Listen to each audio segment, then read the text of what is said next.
Ground ball, deep short. Mason's got it. There's going to be one play to first. Eddie Man.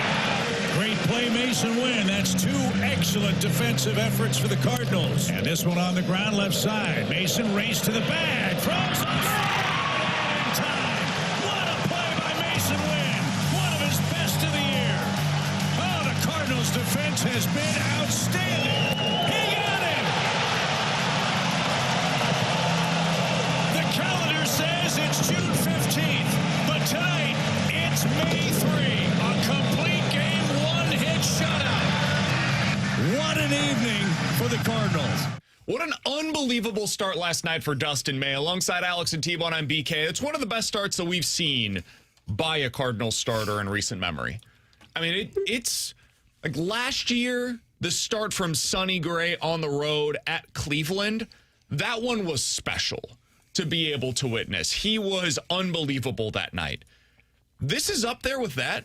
I mean, it's just about as good. You had a few unbelievable. I've said that 3 times now, but yeah, man, it must have been unbelievable.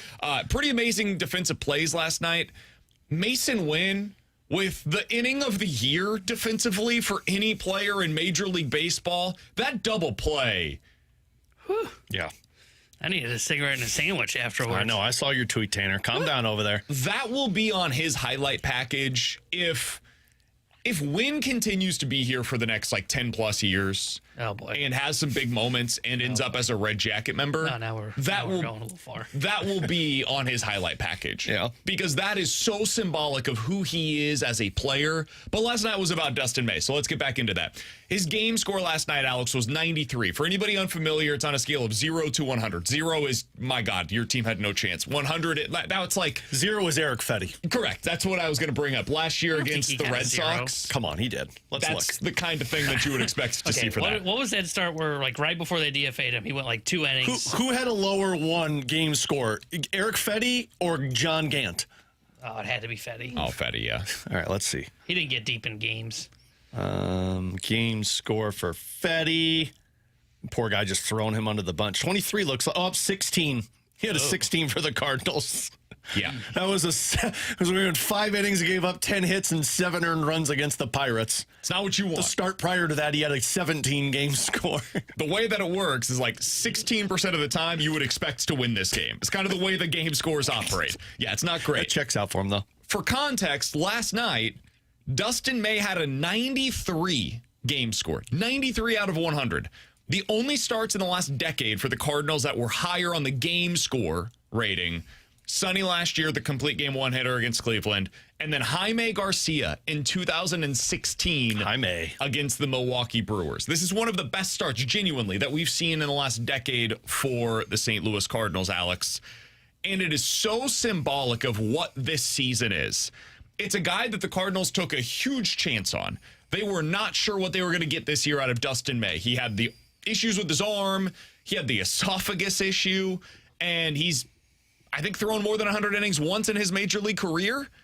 So there was a real question of, is this guy even going to get to this point in the season, much less be good at this point in the season? He had not been available plus effective in about 6 years. Cardinals placed a big bet on him being able to do both this season. Well, he has been. Speaks highly of the new regime that's in charge and what they've been able to do on the pitching side of things. Also speaks to the success that the St. Louis Cardinals have had this year, man. Because this guy, Jordan Walker, Alec Burleson, George Soriano, these pieces all coming together and having the success that they have, it's built the Cardinals into what they are right now. What did you take away, Alex, from the start last night and the run that Dustin May is on right now? It just adds to the adrenaline and excitement of this Cardinal season. Like watching him do this, and I'll tell you the part that I loved the most was the post-game comment of Ollie asking him how you feeling and Dustin saying, is that a serious question? I'm going back out there. Like, I love that about a guy who was at, 92 pitches going back out there in the 9th inning, and he had no question about it. Hell yeah. What were we laughing about? Oh, no, that's what I like to see. Oh, okay. BK Most just made the pitchers smirk. nowadays at 90 pitches, ball. Well, Sonny Gray, how could I Sonny ever? Gray would have said, by pitch 75, I'm not going back out there. For Sonny yesterday. I love that about that guy, to where he knows what he has going for him, and how many games, that's this 3rd or 2nd that he has essentially had a no-hitter through 6 innings. I mean, he got close 2 out of his last 3. Yeah. So Dustin May is the pitcher of Jordan Walker of why you're excited about this Cardinals season, right? Because Jordan Walker gets you pumped because you finally have an MVP candidate. You take away those first 2 starts by Dustin May, we're talking about a guy who's in the Cy Young conversation. And the last time you went through some of those names, Adam Wainwright being one, but that was on the back end of his career. But Jack Flaherty in 2019 and then Michael Wacha in 2013. Those are 2 pitchers that I remember specifically being like, hot damn, they have an ace. They've got a number 1. Now, Dustin May's not in that same criteria where he's young and controllable. He is younger, though, than you'd think. But in Jack Flaherty and Michael Wacha's mind, you're thinking the same. You're looking at Jordan Walker, right? Like, core member, this guy's going to be here for a long time, which you can do that with Dustin May. But it's still, you look at it and say, man, it's what they've lacked for so long. When they had that MVP run of Arenado and Goldschmidt, you wanted somebody like this. And they finally have the stopper.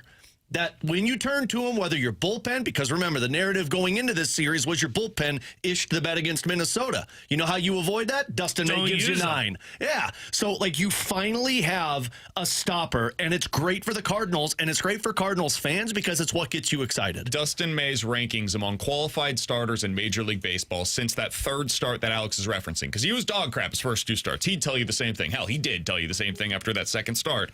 And then he got it fixed by start number 3 and has been great ever since. That was on April 10th. Since then, he's 5th in Major League Baseball, T-Bone, in innings pitched at 74. He's 11th in ERA, 7th in fielding independent ERA, 13th in batting average against, 7th in WHIP, which is walks and hits per innings pitched, which is below 1, by the way.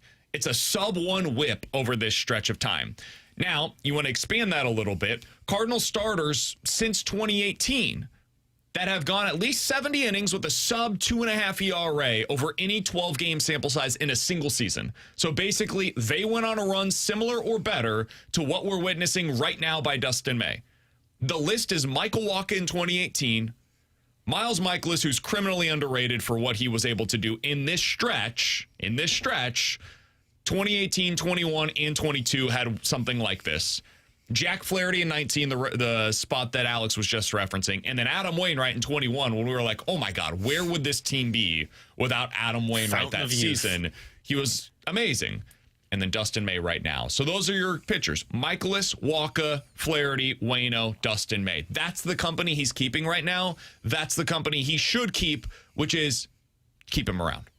This is a guy you don't trade. This is a guy that you potentially extend. They don't have to do it right now. Wait until the end of the year, kind of see where you're at. But this is the kind of guy that you either put the qualifying offer on at a minimum, or you extend him for a few years, keep him here in St. Louis. I don't think the cost is going to be exorbitant. I don't think you're going to have to go to like 7 years because nobody's going to be willing to do that with a guy with so many injury issues in his past. But you placed a bet on him. It is working out as well as anybody could have possibly hoped for.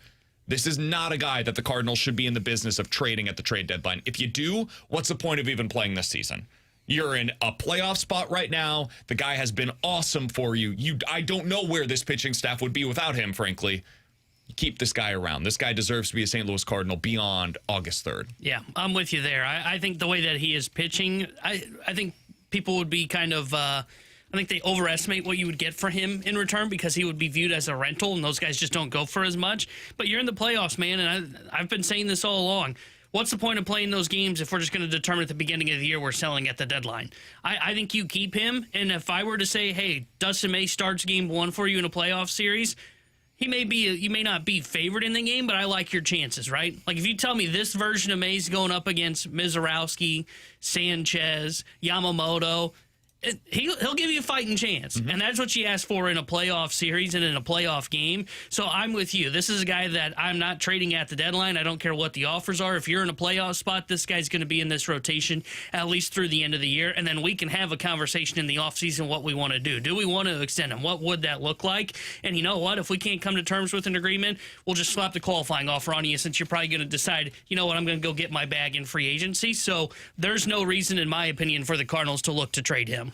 Yeah, I'm starting to lean your direction now. The more I watch him pitch, like I've remained steadfast on this, and I still think I believe I would investigate to see what's out there, because if a team comes calling and says, like, we need Dustin May to make ourselves a World Series contender, I wouldn't like it, but I think I would understand Heimblum's perspective on it. But the more I look at it and the more we've talked about it, I just don't know what a team's going to offer. And if the return doesn't justify where you're at and what Dustin May could mean for your team the rest of the season versus what you could get in return, then I think you have to keep him, because if you're leading the wild card race and you're seeing another one of the teams that was in the wild card battle with you, and depending on what happens the rest of the series, you might wipe them away, just like you've seen them do with the Cincinnati Reds, with the Pittsburgh Pirates. I do think it gets to the point where you look at him and say, hey, this is what we've been yearning for the longest time, to find this guy. So let him play out the rest of the season, because it's not worth getting rid of for a lottery ticket prospect that you get in return. But again, I'm saying that not knowing what other teams are willing to offer. I'm just going off of past history of what teams have offered for these types of pitchers. Yeah, it's not great. I think that's something that people miss far too often, is you don't get a haul for an expiring contract for a guy that does not have the history of being an ace. Now, you trade Luis Castillo, you're going to get a haul for it. You trade Skubal, Max Scherzer, Skubal, like these guys that are in their primes of their careers, yeah, you'll get a pretty good return for those guys, even if they're on an expiring deal. You trade Jordan Montgomery with an injury history, who's typically been a mid-rotation starter, you get Harrison Bader back. Or you get a broken TK Roby and a lottery ticket in Thomas Sajaci, who's a nice prospect, by the way, but a guy that ultimately amounts to becoming some kind of utility player at the major league level. That's the kind of return. And that was with, for when the Cardinals traded for Jordan Montgomery, that was with an extra year of control, guys. I mean, look at what the Cardinals got Eric Fetty for, with an extra year of control. Fetty was basically at that point doing what we're witnessing right now from Dustin May. Keep that in mind. I know what Fetty became, but remember what he was at the time that the Cardinals traded for him. He was one of the most productive starters in Major League Baseball with very little history of success and a year of control. You guys remember what the Cardinals gave up for Dustin May for Eric Fetty that year? They basically gave up Tommy Edman. Mm-hmm. And he didn't even go to that team. Yeah, it was a 3-team trade. The best player in the deal did not go to the White Sox in that trade. Like, that's what we're talking about here. So I understand it feels weird to be in the midst of a quote-unquote rebuild and to not sell off one of your best assets. But if one of your best assets in return is not going to get you a significant prospect that truly changes the outlook of your future, then you keep that asset and you potentially qualifying offer him in the offseason when you can get a second-round pick in return, which is not an insignificant resource, by the way, or he pitches for you again next year on a $20 million contract, which is also a hell of a deal for a guy like Dustin May. Or in a quote-unquote worst-case scenario, you extend him for multiple years and he becomes a part of this rebuild process into his early 30s. We're not talking about a 35 or 38-year-old starter. Dustin May might be entering his prime right now, which would be totally reasonable for a starter of his prospect pedigree who had a long injury history, but into his late 20s, finally figured it out with the right organization. That might be what we're witnessing right now. Cardinals have had that in its history with Chris Carpenter, where it all came together in his late 20s, early 30s, and then they were able to be the team that capitalized on his prime of his career once it got figured out injury-wise. So I know it sounds weird. It feels weird. You're in the midst of what was called a rebuild. You're not in a rebuild anymore, guys. You did the hard part, and you found the guys to lead you out of this thing. Jordan Walker, Alec Burleson, Ivan Herrera, J.J. Weatherholt. You've got more coming in AAA. You've got more coming in AA. You've got the pitching that was added in the offseason and the guys that they're now developing. This is where you start to continue to add. And right now you're in a playoff spot, and that's why Dustin May should be here beyond August 3rd. Alongside Alex and T-Bone, I'm BK. We're going to have Joey Vitale joining the show coming up here in about 15 minutes on BK and Ferrario. 314-399-9646. That is the Air Comfort Service text line to get involved in the show. You can also check us out on YouTube at youtube.com/101ESPN But coming up next, the Blues made some really interesting hires yesterday as their assistant coaches. It's the first time that Jim Montgomery has really been able to hire his staff. What did we learn about what he's looking for in assistant coaches? Alex has the answer next here on 101 ESPN.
We'll get to the assistant coach news for the Blues here in just a moment. Joey Vitale joins us in about 10 minutes to discuss it. But there's a piece out right now from a beat writer for the New York Islanders. Alex mentioned this during the break. He wrote a piece on what he's hearing about the Islanders and Blues trade talks for Jordan Kyrou. Apparently, the Islanders have circled back with the Blues as a potential suitor for Jordan Kyrou. He said conversations have been ongoing for some time now. I believe the Oilers, Anaheim Ducks, and Seattle Kraken have also spoken with St. Louis recently. Now, we can add to that The Kraken aren't going to. JR has mentioned Kyrou's not interested in going to the Seattle Kraken, so go ahead and eliminate them from that list. This is an important note, though.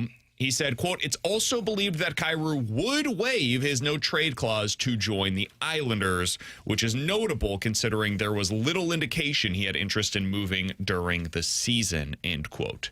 Alex, anything on this before we get to the assistant coaching news? The only thing I could go off of is what we heard at the deadline, to where Islanders were very hot on Jordan Kyrou, and it sounded like the Blues' ask for that was one of their top prospects. They've got a centerman who's 21 years old, Callum Ritchie, who played for their team last year and their minor league team last year. 6'2", 200-pound centerman. He's their probably top prospect. And then also they were interested in that Keyshawn Aitchison, at least from what the reports were, who was the defenseman who was drafted 17th overall the year Carbonneau was drafted. I think he just put up like 100 points in juniors this past season. He's got top pair, top four potential defensemen. So those were the two guys that it was rumored the Blues were talking about from the Islanders. And the question is going to be, are they willing to pay the price for one of those guys? I seriously doubt it, because the Islanders, I would imagine, kind of view their team as the in-between right now. Do you want to give up prospects for a guy who's 27, 28, who maybe could be a 30-goal scorer for them? So they're probably an attractive team for the Blues. They are an attractive team for the Blues because of the assets they have. The question that they put on the piece, the reporter said, the real question is, has the price lowered for the Blues? No. And it hasn't. We heard what Bruce Garrioch said, which I truly believe. You're talking about an NHL player, a high-profile player, or a top prospect and a first-round pick. They've got the options, but are they willing to pay the price? And my guess will be no, and I don't think the Islanders will pay it. And that's why I don't think Edmonton's an option here. Edmonton doesn't have the prospects capital. They don't have the NHL player, and they don't have the picks. So correct. I don't know what their plan is here. They could call, be like, hey, what's the price looking like for Jordan Kyrou? You guys interested in like a salary dump situation here? And the Blues would say no. And the Oilers say, we'll give you a call back at a later date. Also, let's remember that the Oilers talked to the Blues about Binnington because of having sour grapes about the offer sheet. So I don't think they're going to be having deep conversations with the Blues about Kyrou. I think we're talking about teams that, probably would be ones that Kyrou would be interested in. I just don't think these teams are going to get to the desperate. Ducks make a lot of sense. I've always said the Senators make a lot of sense. I don't think Kyrou waives his no trade to go to the Senators, but the Ducks make a lot of sense. It's just, do the Ducks, and San Jose makes a lot of sense, in my opinion, for Kyrou and for the Blues, not just because of the second overall pick. They've got a lot of good pieces in their system that you could target. Young players, controllable assets. Like, those are the teams that make a lot of sense that I would be looking at. Seattle made a lot of sense. It's just, if Kyrou doesn't want to go there, then it's a non-starter for everybody will say involved. that if they could make a deal, this Keyshawn Aitchison would be the one that I'd want to target. Left-handed defenseman. He scored 28 goals and had 70 points this season for his OHL team. That would be the guy that if I'm the Blues saying, I'll trade for that piece. All right, so that is the latest on Jordan Kyrou. They did make news yesterday, did the Blues, with hiring 2 new assistant coaches for Jim Montgomery's staff. One of them was an NHL player at a pretty high level, then went on to have a decent AHL/NHL coaching career. He's going to be helping out with the offensive side of things, specifically the power play. The other is the one that was more interesting to Alex. Greg Cronin, former head coach at Northeastern, where Joey Vitale played. Joey's going to join us to discuss Greg Cronin and his history with him coming up here in just a little bit, but also of the Anaheim Ducks, more notably. Cronin is known as a bit of a red ass. Yeah. He is a guy who gets on to players. He is tough. He is hard-nosed. He is about the details, Alex. All of which is apparently why Jim Montgomery wanted him as a part of his bench. Mm-hmm. I, frankly, don't have enough understanding or knowledge of Greg Cronin to give you a this is why it will or will not work here in St. Louis. I'm interested to find out. What is your view on this hire, Alex? Yeah, so what Monty said yesterday in the availability, and I know he was on the fast lane as well, he said that he's excited about the new sass that his coaching staff has. And the first thing I think of is like, oh, okay, well, that sass is kind of what got him out of Anaheim because the players weren't happy. And so I went back and listened to the episode that the Spit and Chicklets guys did, which, I mean, whatever you view it as, Paul Bissonnette and Ryan Whitney, in my opinion, have a very good pulse on the National Hockey League and connections with players. And they spent an entire episode talking about how, like, the players did not like Grant Cronin. Like, they got separated from him. They didn't like that hard-ass mentality, and it hurt them to the point that they felt there was no development. So my concern is just like, okay, if this guy's a hard ass, like, yes, you were bringing that in, and Jim talked about having the X's and O's and the discipline and the habits and details that he wants to emphasize for this young growing team. I totally get that. And this may pay off. But what's the one thing we've been talking so much about the Blues over the last 3 to 5 years? We've been talking about their struggles with the mental side of it, how they seem to be soft at times, and how they just kind of turn away if somebody pushes back. I mean, Jim Montgomery's whole press conference was explaining, like, look, I did something unconventional this year, kind of yelled at them, and they turned away, and they went into that terrible losing streak. I'll say, too, that guys who have a perception in the National Hockey League as head coaches are different than the assistant coaches, right? Yep. Like when you're a head coach, you have to be a hard ass, right? That's the Herb Brooks quote of, I'll be your coach, I won't be your friend. So it's different when you're an assistant coach. You have a different relationship with the players. He might be great for the defensemen in terms of guys like Logan Mailloux and Adam Jiricek and Philip Broberg. Those guys play with a little bit of bite. But my concern is like the development of the younger guys, like the Dvorsky, the Snuggerud, the Stenberg, the Carbonneau. But also, if they don't make moves, how does a guy like Kyrou and Buchnevich respond to it? How does a guy like Robert Thomas respond to it? It's something that I don't know one way or the other, but just seeing how it ended in Anaheim, and if you look at his numbers just in terms of the American Hockey League or when he was an assistant coach with some other teams, and defensively, they weren't great teams. So there's a little bit of concern here, which is why I'm fascinated to talk to Joe about this, because I just have the perception of what Anaheim's response to it was. That would be my only concern bringing him into a younger team. And my view on it is that's what Jim Montgomery's here for, is to guard against that stuff. Yep. You bring in an assistant that has this hard-nosed attitude to be able to be the tough guy, and then your players can then come to the head coach if the assistant is a problem, be like, hey, man, Can you reel this in a little bit? And then it's up to the head coach to be able to get that thing back on the rails. Yep. We want to talk to Joey Vitale about this. He'll join us next here on 101 ESPN.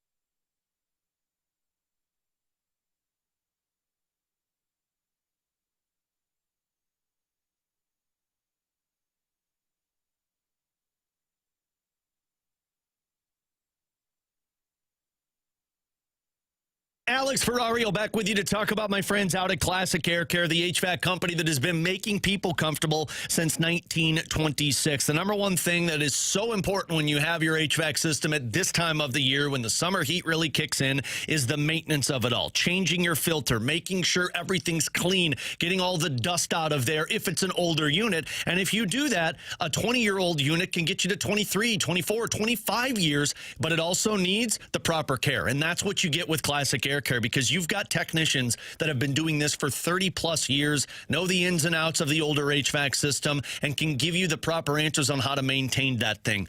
I've been using Classic Air Care in my home since 2016. My dad has been using them since the 90s, and it's because of that customer service and the technicians that come out and service your home. Don't believe me, though. They've got thousands of five-star reviews of their service that they provide, like this one from Daniel. Griffin was on time, checked everything out, cleaned up after himself, very professional, was thorough, had a great personality. Only thing I needed done was to put in a new humidifier filter. Was very happy with everything that he did. So call him today, schedule online. Do me a favor, tell him Alex Ferrario sent you at Classic Air Care and ClassicAirCare.com.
Tanner Hendrickson here with the Sports Center update brought to you by Saliga Heating and Cooling. Cardinals shut out the Padres last night as Dustin May goes the distance as he throws a complete game shutout, allowing just one hit as the Cardinals take down San Diego 3-0. They'll be back in action tonight. 6:45 will be first pitch. Michael King will be on the mound for San Diego. Andre Palante gets the start for St. Louis. The Sports Center update was brought to you by Saliga Heating and Cooling, a Daikin heating and air conditioning dealer.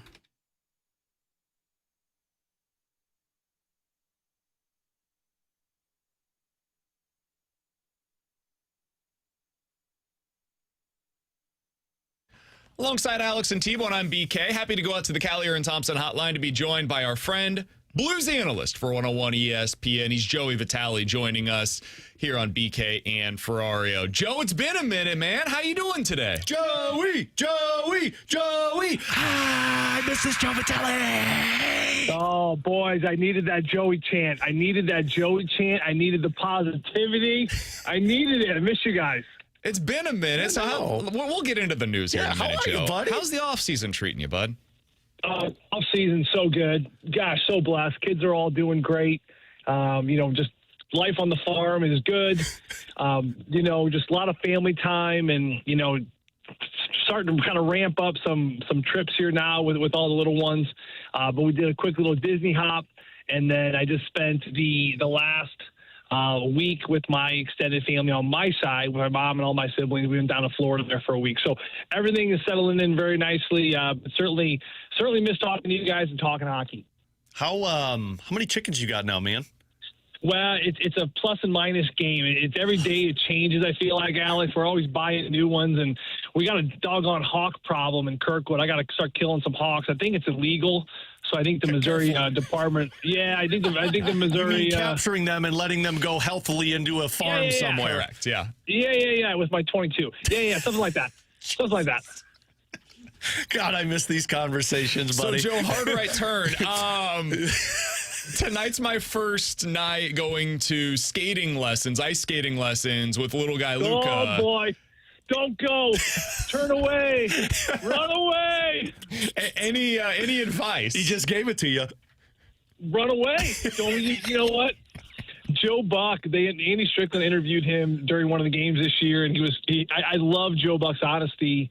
And he talked about how, but one sense into hockey, we're really trying to get him to hate the sport because, listen, hockey, it's just a different animal. And parents don't understand this until they're too deep in it. But soccer, goodbye, honey, see you in an hour. Baseball, see you, sweetheart, listen to your coach, see you in an hour. Basketball, same thing. Hockey, you walk in with the kids. You spend 25 minutes getting them ready. They always forget one piece of equipment. They go out there. The skates are too tight. They're not too loose. I hate when you do it, Daddy. Mommy does it the best. Then you got to deal with that for another 35 minutes. All of a sudden, practice is over. Then you got smelly equipment. And you look at the clock, like, where did the time go? You don't get any time away. So it is a family commitment. So if he decides to pursue it a little bit further there, BK, all the power to you. But at the beginning here, I would say – big smile, bend your knees, and go out there and have some fun. Okay. I'm so glad I told Adelaide to play soccer. Yeah. He's into basketball, soccer, and hockey right now, so we'll see which one comes out on top. Adelaide brought up hockey, and I said, no, that's not happening. Joe, let's talk to you about somebody I would assume taught you a decent amount about the sport, and Greg Cronin. You played for him when you were over at the Great Northeastern. Shout out! That's right. Shout out! What can you tell us about Greg Cronin and what the Blues are getting in their new assistant coach? Man, I am telling you what, obviously I'm biased. I don't know if there's a greater assistant coach out there on the market, head coach for that matter. I mean, this guy truly he is one of a kind. And I'm really not that surprised that Jim Montgomery went after him. And I didn't talk to Monty. We would kind of small talk about Crow because they had that Maine connection. He knew I went to Northeastern with Greg. So I knew they knew each other. But, when Greg got fired from the Ducks, I knew he wouldn't sit long because the way he processes the game, the care he puts into it, and overall just the amount of passion he has every single day on a consistent basis, it can't be touched by many. You look at his time in Anaheim, it's really unfortunate what happened to him. I mean, did he have a bad year? No, they increased, I think, 21 or more points in the one season he was there with a very young team with some kids that needed to get kind of shoot away, which they did after he left. So he still made a massive jump in Anaheim with that group. I know I'm kind of rambling. I'll probably go in a lot of different directions here, but follow me. And it is unfortunate that we live in a world where at times you have a couple people that didn't like someone or something, and they go off on podcasts and they go off on social media and they go off on someone. Now, power to you. But what's unfortunate is not that they say that. The unfortunate thing is that now that became the narrative about who he is as a coach and as a person, because it couldn't be further from the truth. The narrative of, he's too hard on players. He's not empathetic. I mean, that was from a couple loud voices, and that became the narrative. And it's really unfortunate. And I think that, Anaheim had to do what they had to do because once that kind of leaks out, you're curious about, how this is going to affect the whole team. All I can tell you is from my perspective of being under Greg for 4 years, like I said, extremely honest, extremely devoted. And if one thing stands out, it really is accountability. And accountability, guys, can feel very uncomfortable. especially for this upcoming generation, the generation we're in right now. And I think that's what rubbed a lot of players wrong in Anaheim and some other pro programs, because as humans, we don't want to be held accountable because it's uncomfortable. Right. And I know we throw that word on accountable around a lot. You know, Jim Montgomery holds the team accountable. Craig Berube held the team accountable. You know, what does it mean for Greg? I will say about accountability for Greg is that he will go to a player directly and he will tell him exactly how it is. But the greatest thing about the accountability factor and why I think it's even more special for Greg is he's going to follow up. Most assistant coaches don't follow up. They check the box. Yeah, head coach, whoever. I talked to him. We're good. And they don't follow up. You know, there's a lot of box checking in this game. Greg, he's going to go to you. To a man, he's going to tell you, he told me to a man exactly what I needed to hear. But then there's a follow-up, and there's another follow-up. Because to him, it's all about consistency. You have to consistently be driven in the direction of where the team is going.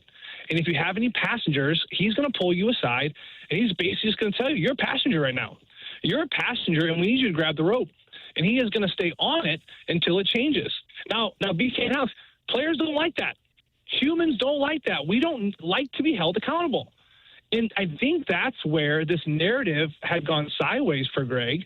It's because at the end of the day, he was holding players accountable to the right way to winning hockey games. And like I said, we just live in a generation now where that is uncomfortable. So it really is no shock to me that Jim went after him so hard, because he really does embody everything Jim represents about winning hockey, winning tradition, winning habits. I mean, Greg Cronin he is all about player development. When I was with him in college, he was always harping us about details nonstop. Jim's going to have that support now. It's not just going to be his voice. He's going to have Greg. Same thing, details. I remember a small story, but we were really harping on 6-on-ice, 6 through pucks. When I was playing college hockey, I would just try to run everyone as hard as I could through the wall, and my stick was up all over the place. My stick would be wayside, and I would throw an elbow to some guy's jaw. And he's like, Joe, I don't care how hard you hit him. The goal is to get the puck. You got to go stick through puck and then finish your hit. And I just couldn't get it. I showed up at the rink one day, a BK, and I had a 5-pound plate, like a weighted plate, like you put on a bench bar, and it was duct tape to the bottom of my stick. And I had to practice the whole practice with a 5-pound plate on the bottom of my blade. I could barely shoot and pass. But his point was, we're going to make you keep your stick on the ice. That's all that it was, right? I mean, again, I don't think you can get away with that now. The National Hockey League. No, he's not going to lay off you. He's not going to lay off you until it's done right. And guys, for Blues fans out there, that's what you want. You want a coach that's going to look at your guys making $8.5, $6 million. They owe this fan base a wonderful effort, and they owe this fan base good details. I'm telling you right now, Jim Montgomery has got a guy that's going to support him, that is going to make sure these details are fine-tuned and ready to go. Well, I'm glad we're talking to you, because we just talked about it, Joe, and I mean, I voiced my concern because of what you said, the loud voices, which for me, it was the Chicklets guys, because they were talking about how Anaheim kind of hated this guy. And my only question is, these Blues players better than anybody because you're around them on a daily basis. Is there any concern from you that maybe they tune out what Greg Cronin is saying because of how intense and detailed he is? Well, listen, Alex, I mean, again, this is my perspective on what I saw and what I've been around with these players and seeing the league. And I've been a part of a losing team. When I was in Arizona, we sucked, right? No offense to the Anaheim Ducks, they stunk. They stunk when Greg Cronin showed up. So what happens when you stink? You're just looking for a way out. You're looking for an excuse. And now all of a sudden you stink for years, and they stunk for years. And then you have a coach come in who's going to harp on details, and he's going to hold you accountable. Well, now you stink, and you have a guy that's all over you. Like, of course, and you're going to look for a scapegoat.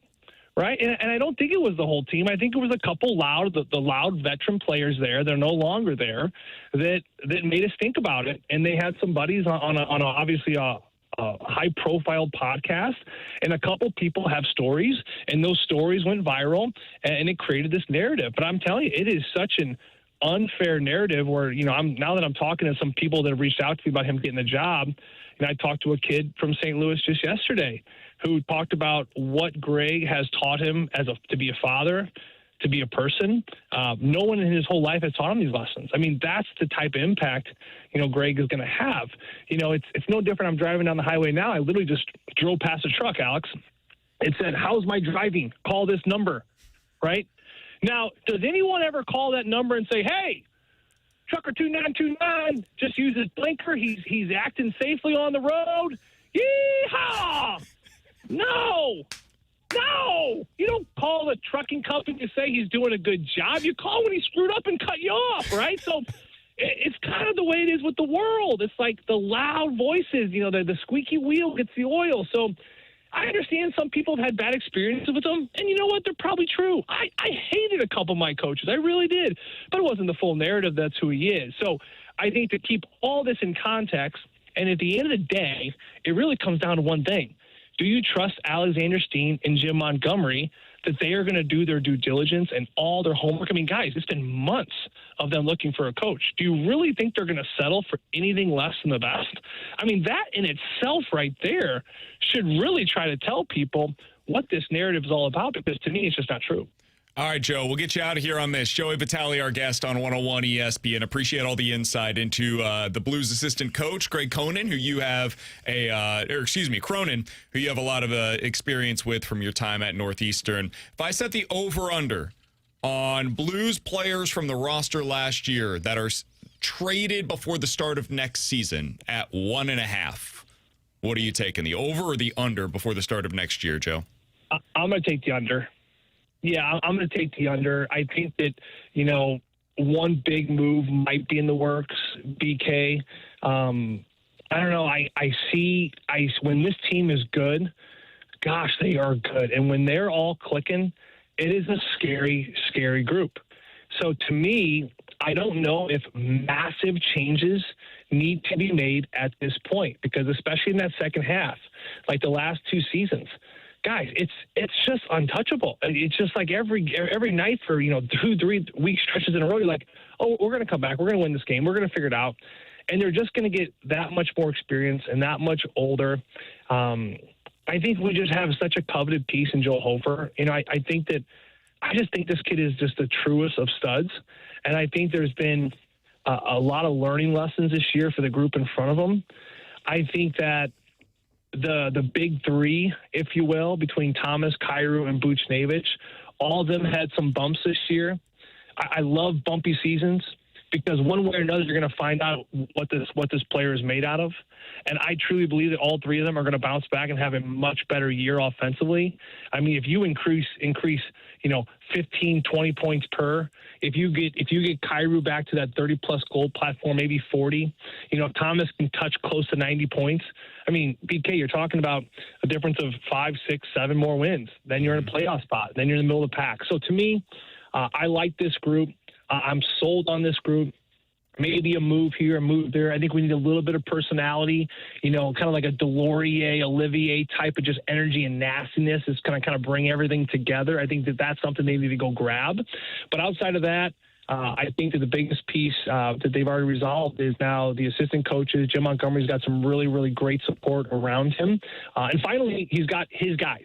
Right? I mean, to be real, when he got to St. Louis, he absorbed all these guys. Now he went out, he got his guys. I do believe Alexander's team gave him the reins to say, go get who you love. I think he did. Steen gave it the check mark, the blessing, had the conversations. Of course, he went through all his paperwork as well. But these are Jim's guys. So I think he's got the great team around him of coaches. He's got the great team in front of him. Like I said, I do believe that I'm bullish, but I do believe this team is going to make a nice little run here, and I would take the under and maybe one move. I wouldn't see more than that. Joe, enjoy the rest of your offseason, man. We'll be calling as we get closer to July 1st, I would assume, and I'll report back on how things go with skating lessons for Luka. Please let me know how the skating lessons go.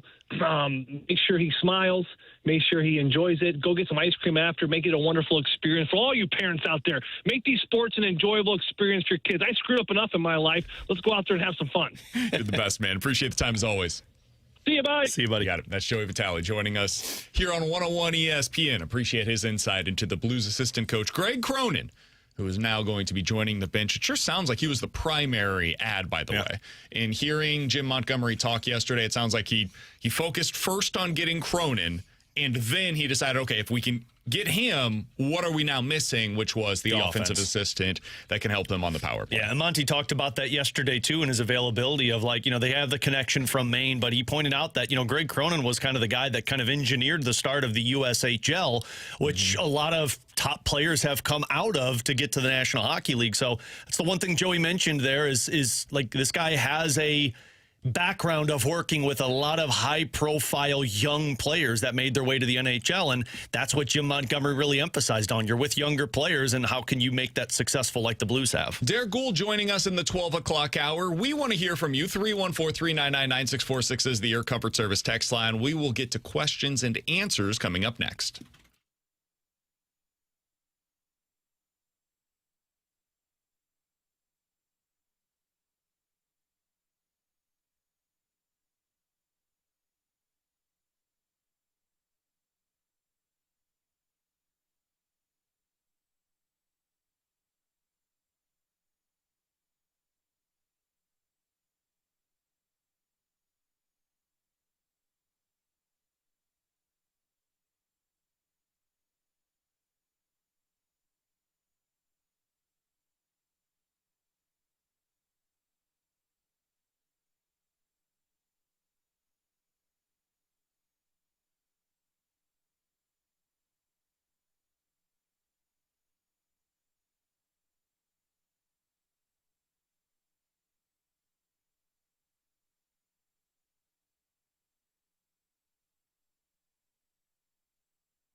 Three one four 399-9646. That is the Air Comfort Service text line for questions and answers. If you guys have any questions, go ahead and get them in right now on the Air Comfort Service text line. From Low Life Dad, Why didn't T-Bone tell us that Blaze Jordan is his twin brother? Looks just like him. Oh, my God, he does. He does What? kind of look similar. I saw him with a hat, and I'm like, if T-Bone grew his hair out. I've seen Blaze. I don't think we look alike. Yeah, you do. I don't think There are so. some similarities. You guys could be cousins. Yeah. Brothers might be a little aggressive, but cousins for sure. King of the Hill is who you That's more a cousin, resemble. too. That's No, identical twin. that's your brother. No. That is your brother. From the 314. It's in the eyes, T-Bone. That's what it is. Yeah, Guys, see? with May getting better, why is it so imperative that we trade him for prospects instead of extending him? Well, I think you came to the right show because I'm not sure that we believe that. I think a lot of this is just about the Cardinals team standing more so than it is Dustin May's performance for me. As long as the Cardinals are still in it at the deadline, I would not be trading Dustin May, barring something unforeseen. Right now, you're 2.5 games up on the final wild card spot, and there are a few teams that are within a couple of games of that spot. It just seems unlikely that this team's going to fall out of it. So I'd be pretty surprised at this point if there's a scenario that presents itself where I would be campaigning for them to move Dustin May. I think he's too important for this team and for potentially next year's team to move on from. Yeah, I agree with that. I think if you're in the playoffs, you're holding on to him and you're buying at the deadline. So I don't see the need to just, okay, we should trade him, right? And we talked about this in the opening segment. I think people would be shocked at what the return would be for him if you trade him because starting pitchers just aren't valued at the deadline, especially guys that are rentals. Unless they are a guy that could pitch like a game 1 of a series or a game 2. May's probably not that on a contending team. He's probably the guy that starts game 3 for him, and they don't value that. They value bullpen arms more. From the 618, is it acceptable to get chicken strips at a steak restaurant? Yes. Yeah. Get whatever you want, man. Whatever makes you happy. Do you? Now, is it acceptable to get chicken strips at a Mexican restaurant? Yeah, why not? Get whatever you want. My kids ordered one at a Mexican restaurant before, and the person that was taking the order looked at her like, what? Were you like, I mean, you're if they don't have embarrassing chicken me. strips, you can't order chicken strips. That was their reaction. Those aren't here. Yeah, if they don't What have my kids them, go-to is asking for chicken strips. which makes sense. They're kids. If you're an adult and you still get chicken strips, well, I'll give you a little bit of a look sideways. If you order it at like Ruth's Chris. Oh, yeah, I'm going to make fun of you. Like, sure, Yeah. there might be a look, but if that makes you happy, like, God bless. Oh, no, I'm going to make fun of whatever you. makes you happy. But do I what you picture want. your daughters at like Subway. Do you guys have chicken strips? Everywhere they go, they ask for it. We've got kids. Good for you. I don't have the time to care about what somebody else is ordering at a restaurant. If that's what makes you happy, then eat whatever makes you happy. I think there are other things that would make me far more happy in that scenario. But How would you whatever, feel? man. This is a story that we used to tell of my grandpa all the time. How would you feel? My grandpa has this their debate of like, hey, what should we do for dinner? He's like, we should go to this great steakhouse, right? We have to go here. We have to go try this steakhouse. So he finally convinces everybody, okay, we'll go try it. Nobody really wanted it, so he convinces him to go. They sit down at the table. Waiter comes up. What will you have, sir? And my grandpa goes, I'll have your chicken strips. Oh. Said, we have to go to this steakhouse, and then he didn't order the steak, and he dragged everybody along with him. That I What would kind make of fun of. steakhouse is this? I think it was like a decent, like maybe not super nice, but like Okay. That I decently would nice. make fun of. The reason that I was It's asking a story is he never lived down, by the way. if he was telling you that, and then the place that you ended up is like Texas Roadhouse, which is No, it wasn't you guys that. know one of my favorite chain restaurants in America. They're like kind of known for their chicken strips. So if that's his thing that he gets there, and he says, I really want to go to Texas Roadhouse to get the chicken strips, like, No, good for wasn't you. that. Well, and Wasn't as that. people know that have children, typically anywhere I go, I'm eating chicken strips because my kid won't eat the chicken strips, and then I got to finish the chicken That strips. sounds right. They can have a steak for home. Yeah. From the KC drug dealer. All right. Hey, Why are the hey, Royals hey. so bad? Can't hit. They don't have an offense. They're terrible. I thought they had Bobby Wood Jr., man. They do. He's awesome, but the rest of the lineup can't hit. Are they the new Salvi has Angels? been horrific. Michael Garcia, who was awesome last year, legit all-star, can't hit. Vinny wasn't hitting, and now he's hurt. So, yeah, pass they just... What's Caglione doing? He's been good. He's been good. He's their second best hitter right now in the lineup, but that's the problem is they don't have any depth to the lineup whatsoever. 314-399-9646 is the Air Comfort Service text line for questions and answers from the 314. So we're going to extend a guy with a massive injury history to pursue a wild card spot instead of focusing on rebuilding as a team and becoming a team that can actually contend. You're darn tootin' we are. Yep. I'm not extending them right now. I'm I was just about to say, gonna worry play this less season about out. the extension part of it and more about if you don't trade him at the deadline, that does not mean you get nothing in return for him. In the offseason, you can still put the qualifying offer on Dustin May. And in the scenario that he rejects it, if you allow him to walk and he signs elsewhere, you get a second-round pick for him. If he accepts it, then you can do the same thing at next year's deadline that so many are arguing they need to do this year at the trade deadline. So I just think there are more ways to approach this than just, oh, well, you trade him to the highest bidder at the deadline, which is probably going to amount to a lottery ticket prospect, because that's what expiring deals for mid-rotation starters typically gets you. Yeah. I mean, I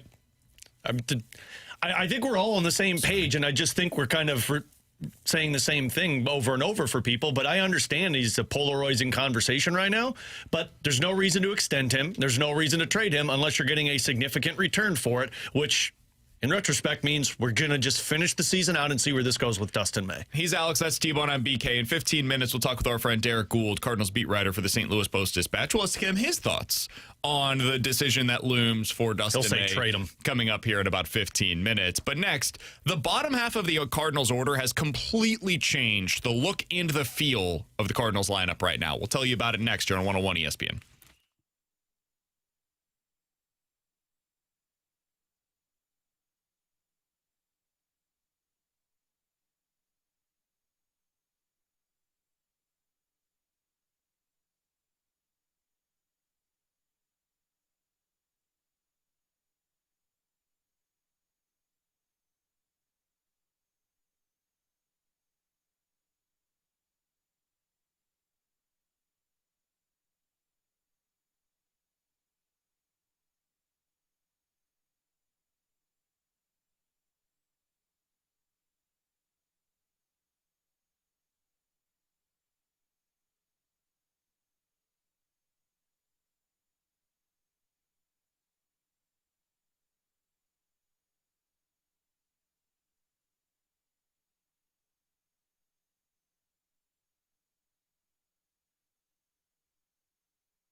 Alongside Alex and T-Bone on BK, before Lars Nootbaar's return, Alex, the Cardinals' bottom 4 or 5 in the order, so 5 through 9, was horrific.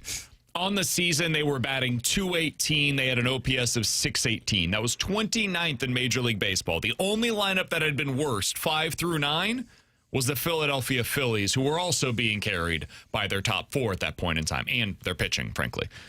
Since Lars Nootbaar's return, everything has changed. Now, it's not just Newt. It's also Blaze Jordan getting the call up and Jimmy Crooks getting into the lineup more often and Nathan Church replacing Victor Scott. So 3 black holes in your lineup have now become at least productive members of this lineup.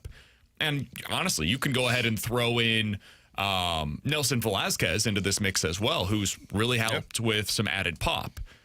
Since Newt's return, though, just to use him as the signal, the Cardinals' bottom half of the order, 5 through 9, is batting .262 with a .758 OPS. That .262 batting average is 10th in Major League Baseball over this stretch, and their .348 on-base percentage, which is massively important given how great the top of the order has been, especially with runners in scoring position. They're getting on base at a .350 clip, 7th in Major League Baseball, Alex. It looks completely different. And you felt it last night with Jimmy Crooks hitting that double and putting the Cardinals on the board. I now have some level of confidence that the bottom half of the order is at least going to contribute, whereas previously, that's where you're taking your bathroom break. Mm-hmm. If you're at home and you got something that you need to do, you need to go check on something in the kitchen, we'll do it whenever the 7 through 9's coming up because nothing's about to happen. If you're at the Cardinals game, you want to go get yourself a beer, well, the time to do so is when the 7 through 9 is coming up because you're going to miss a whole lot of nothing. You can't do that anymore. Now, it doesn't feel as though there are easy outs coming up in the Cardinals lineup. Yeah, I will say that, that game felt like it sped by last night, 2 hours and 8 minutes. Man, if you would have had Gorman and Scott and Pages in the lineup, that game would have been like an hour and 42 minutes. You would have saved some time with those at-bats later on. Or it would have been 2.5 hours because the Cardinals might not have scored. Well, very true. But also, I guess it depends on how you look at it. Yeah, you don't have black holes. Like, I think a lot of people will look at the Lars Nootbaar edition and it extends it, and it absolutely does.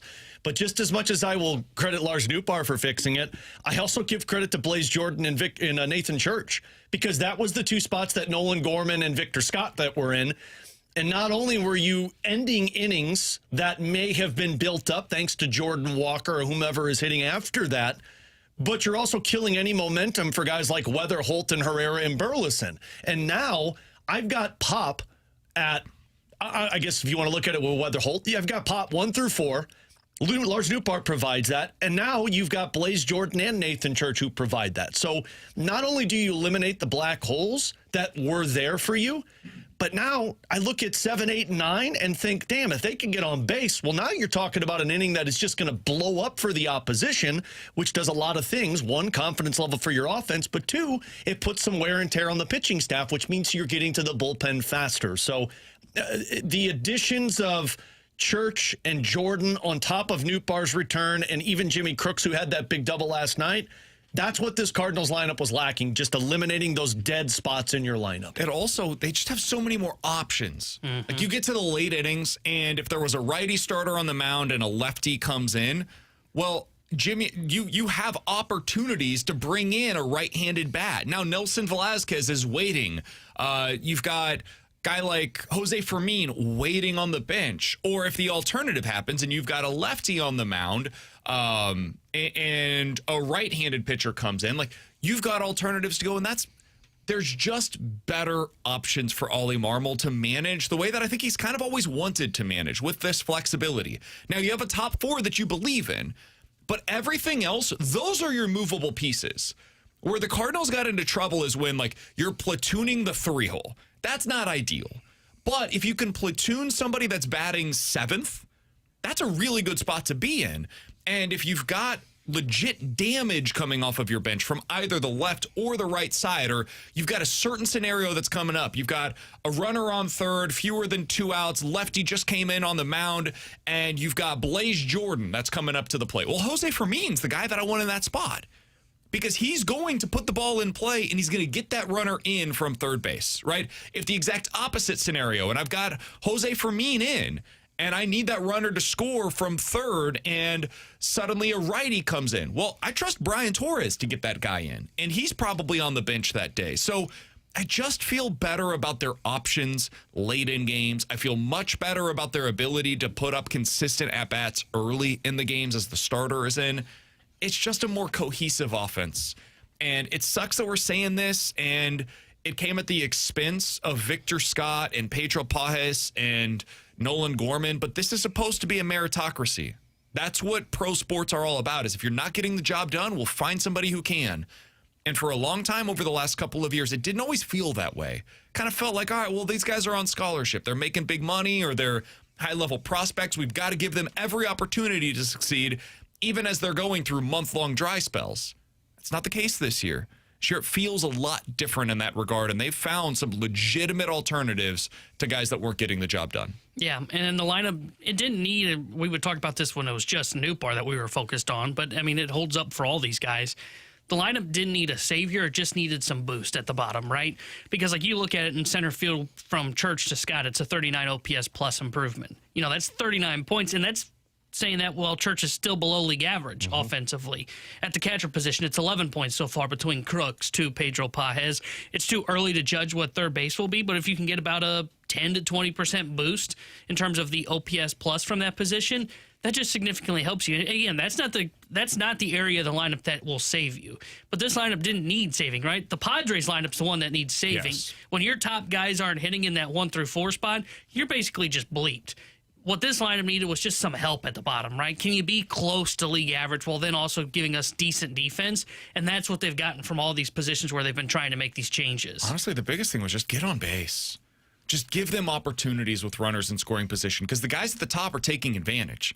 If you get Alec Burleson up, I trust that guy's driving him in. If you get Jordan Walker up in those situations, man, he's coming through. Ivan Herrera is going to probably get on after you. So now if you were, like, let's say it's the 9 hole with Nathan Church. He gets on. J.J. Weatherholt probably gets him over. And then Ivan Herrera probably gets on as well. And now you've got runners on like first and second with 1 out. And now suddenly it's Alec Burleson and Jordan Walker coming up. They're getting in, man. I just trust that they're going to find a way to get in at the end of that inning. And that's what's changed, is you're finally feeding the top of the order in a way that previously they were not able to. Alongside Alex and T-Bone, I'm BK. It's BK and Ferrario here on 101 ESPN. Coming up next, I know many of you have pushed back on the notion that, hey, Dustin May is somebody that probably, in my opinion, should be around beyond August 3rd for the St. Louis Cardinals. What would the return look like if the Cardinals made him available? And does it make more sense to stay the course this year? We'll ask Derrick Goold for his perspective on all of that coming up next here on 101 ESPN.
coming off of one of the best pitch games that we've seen by a Cardinal in the last decade. Alongside Alex and T-Bone, I'm BK. Happy to discuss it, via the Callier and Thompson hotline with our friend and the Cardinals beat writer for the St. Louis Post-Dispatch, Derrick Goold.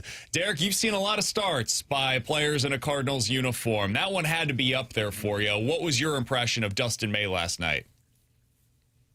He was very impressive, both in the stuff that he had, the command he had against the Padres, and also the timing of it. You know, you come off a rather rugged series for the bullpen in Minnesota, and here's a guy who just kind of takes it all the way, both with efficiency and just overwhelming dominance. 50 pitches for 5 perfect innings, just on pace to just really blow through those 9 innings, command of multiple pitches, fierce, strong velocity that he maintained. Dropped in some really ugly, filthy, nasty, wicked changeups in there. I mean, there was a lot to like about what he did. And I thought he did it with such an economy of confidence, right? I don't think that he had no stress innings, and he looked like in the 6th inning, he was having more fun than he was in the 1st inning. So, it was a very impressive outing. Sonny Gray had a great start last year, I believe it was, a 1-hit shutout as well. That stood out. You got obviously Walker, if you want to go back many years, flirted with a no-hitter. Miles Michaelis got within an out, within a catch in center field away from a no-hitter. The Cardinals' quest for that no-hitter continues, right? It has been so long since anyone threw a no-hitter in this city. It's just remarkable. Bob Force has the last 2. And, there hasn't been one thrown against the Cardinals. There hasn't been one thrown for the Cardinals. It's just, it's really difficult, and it's also really interesting that it's been so long. Yeah, that's why that Miles Michaelis one. I saw a replay of it the first time Dustin May nearly had it, and it's oh, God, the Miles Michaelis one brought back so many just bad memories of thinking you were going to witness it firsthand. Derrick, for Dustin May, it's been a heck of a season compared to what it's been the last couple, and I know he's dealt with injuries, but how much credit does he and how much credit should we as Cardinals fans give the staff for turning Dustin May back into this? Tons from both sides. You could give all the credit you want to Dustin May this year, say it's entirely on him, but then you have to at least consider that the reason why he signed with the Cardinals was because of the staff. He was very intrigued by how the Cardinals set up their starting rotation last year, with health being the priority. Now, the Cardinals had reasons for that because they were concerned about depth as well as, concerned about their players' health. But they didn't know if they had starters beyond the ones that they had to keep healthy in the majors. And this kind of governed their entire schedule, which then has influenced this one. Dustin May saw a team that did not have a pitcher go on the injured list for an arm ailment. Didn't have a pitcher go on the injured list at the major league level until the very end, when you recall John King did. He was like that. What they're doing there intrigues me because I'm trying to bounce back.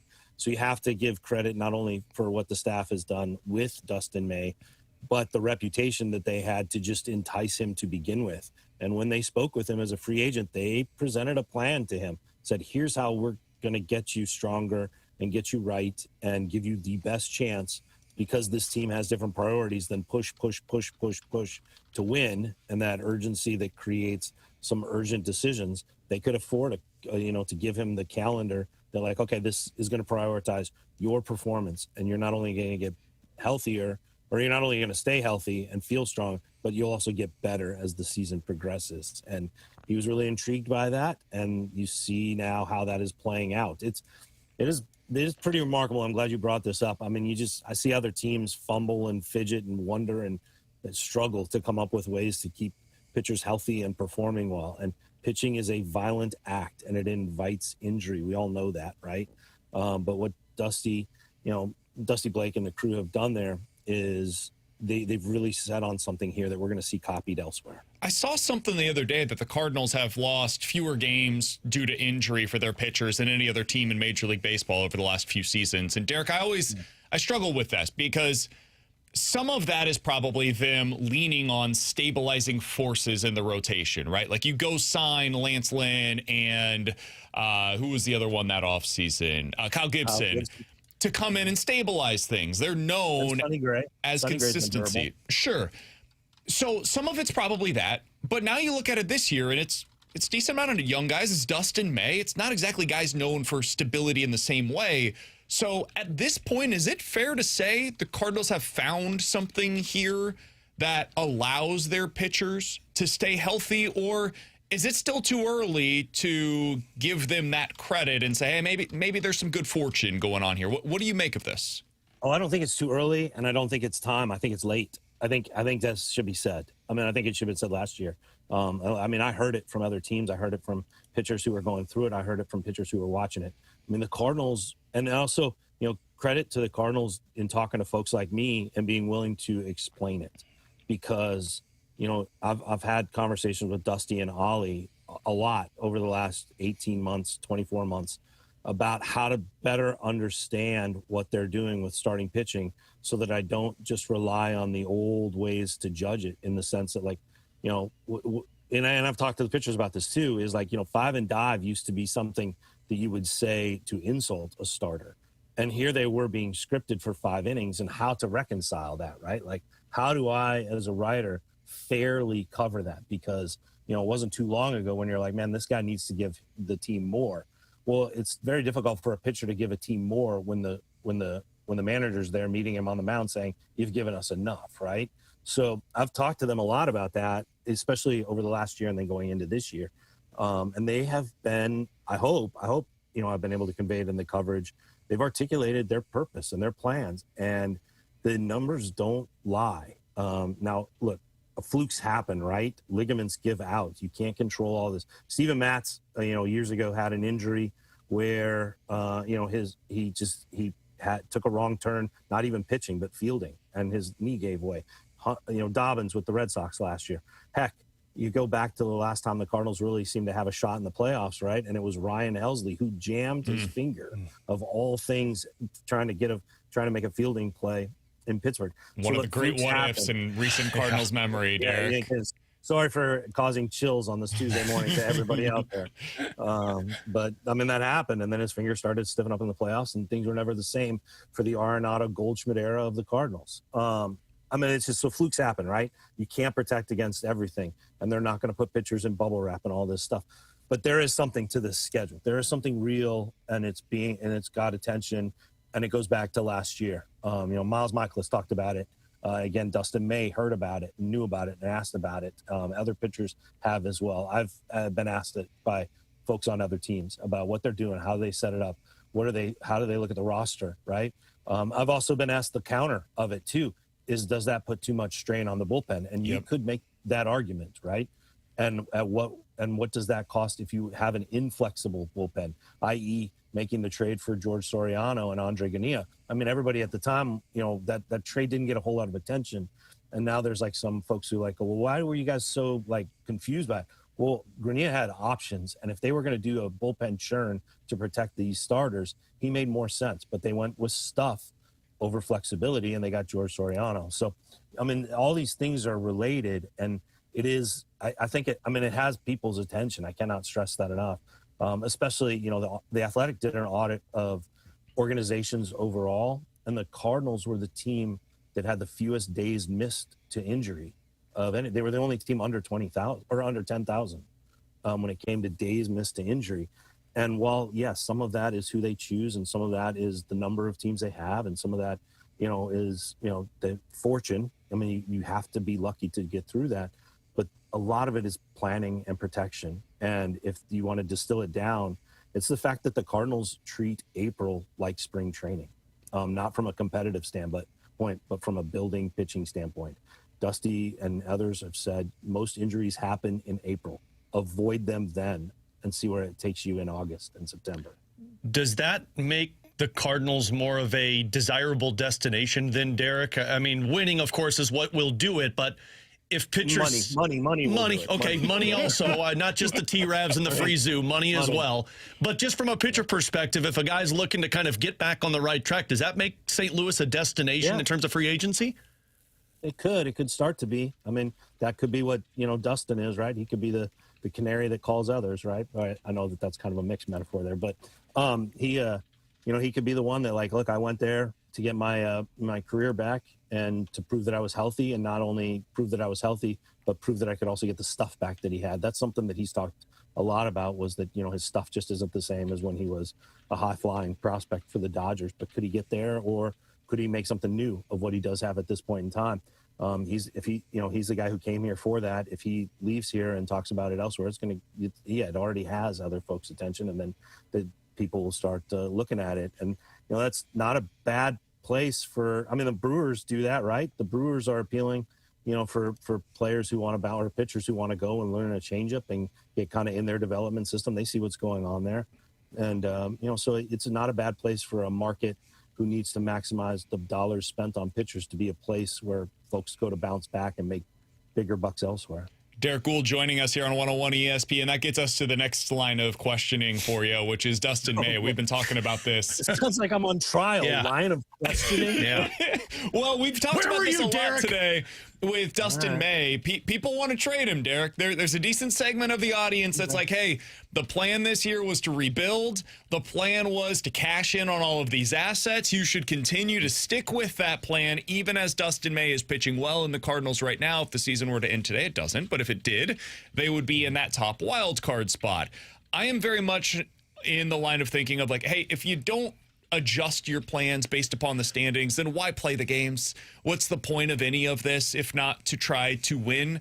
And the Cardinals are doing that right now, and Dustin May is a big part of it. The other thing is it doesn't have to be like there's such a black and white discussion. There's a qualifying offer, which could be extended in the offseason, which could then land the Cardinals some amount of compensation if he were to walk. There's also the possibility of an extension that could take place, and given his history, I would imagine it's not going to be this crazy amount of money for Dustin May. So out of curiosity, Derrick, what is your perspective on all of this? How do you view what we're witnessing right now and how it plays into the discussions as we approach the deadline? Well, a number of things rise to mind. And, the way you put that there about how the standings are responding to it, I think that's entirely fair. And I would say that I echo that sentiment, but from a different vantage point. Okay. I'll get to that. Let's start with the qualifying offer, right? The qualifying offer is the minimum asking price it will take to trade for Dustin May. That's how they address that. Whatever value they put on the draft pick that they will get for offering him the qualifying offer, you have any interested team automatically has to beat that. That in the view of the Cardinals, they have to get prospects better than what they think they'll get at that draft pick. So it starts the conversation. Teams know that. Cardinals know that. That's where the text messages and emails and any sort of interest in Dustin May will begin, is that the team that is interested in him has to beat what the Cardinals view they'll get in the qualifying offer. So that helps kind of angle conversations, right? That's the beginning point if you go there, and that's set up just by the CBA. The other part that I will stress is that the Cardinals have a couple series coming up with Atlanta here. They have a July 4th weekend in Chicago. There are many games and many rigorous games to be played before the trade deadline. And it was, and I think, I know we've spoken about this before. It was when they hit the July thud that last year came into perspective. We can talk about this now, and we should, and it's interesting to explore. But it's difficult for the front office at the moment to discuss the hypothetical of what they're not dealing with yet. There are still games to be played. That thud could still happen.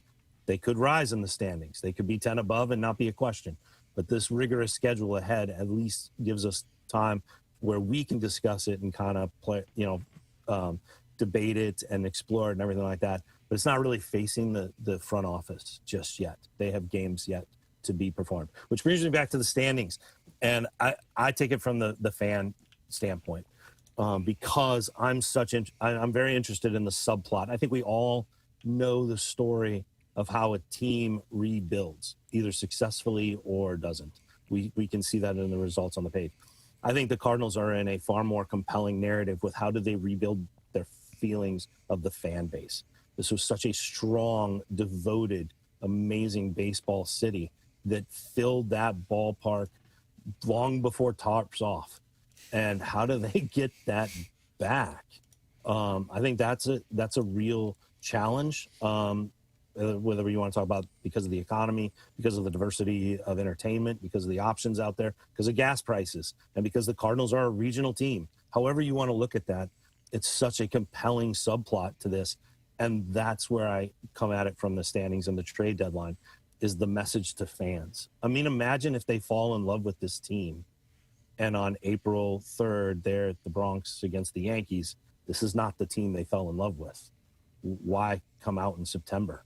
And what does that mean for this fans who bought into this team? And we see attendance slowly ticking up, ticket sales slowly ticking up. If they continue to win, those will rise, and there will be excitement. And it won't just be because there are college kids with their shirts off in right field. It will be because of the ballpark, the game being played there. And, you know, I'm real eager to see what the message is to the fans if they fall for this team and then see it sold for parts for the future. It's interesting because the message that then we've been getting on the text line, or that I got yesterday on social media, was, well, yeah, but for years I was saying, this is the text line speaking, for years I was saying, don't just get in and then see what happens. So I feel the same way this year. And then some others will say, well, I finally want to get in. Like, I want that experience of playoff baseball again. So there are very differing perspectives on all of this. And I find it to be a pretty fascinating spot for the Cardinals to be in. And then I look at some of these other teams that just kind of seem to have missed their mark, where, you know, you had the Orioles and they seemed to have arrived earlier than anticipated, and they've just never quite been that same team again. You look at the Blue Jays last year, they took their shot. They gave it a real chance and got to the World Series, and they're not the same team this year. You look at the Rangers and the Diamondbacks, who got to the World Series and then never felt that same level of success again. I know people don't want to think about it this way, but and it's possible this is as good as it gets for the Cardinals' young core. Like, Walker might not be this guy again in the future. You might not get a better year than this out of Alec Burleson. And if that's at least a possibility, I would think you'd want to capitalize on it while it's happening right in front of your eyes. Yeah, I think that's well said. You don't have to look very far for, the San Diego Padres and what could have been, right? I mean, you're looking at that team yesterday, and it's like, man, didn't they used to be like world beaters walking in here, and like a Juan Soto? I mean, they were a collection of talents, and they didn't win a championship. Did they make noise in October? A few times, but they ran into the Goliath out there in the Dodgers. I think you're right. I've told the story many times, and it probably is applicable to sports as it is to sports writing. The great Pete Finney, columnist at the New Orleans Times-Picayune, when I was covering LSU baseball, and they were up in Omaha and playing in the College World Series. So fitting timing for this story as it's going on right now. And he told me, he's like, never take a championship on your beat for granted. There are hundreds of beat writers who never get to cover a championship on their beat.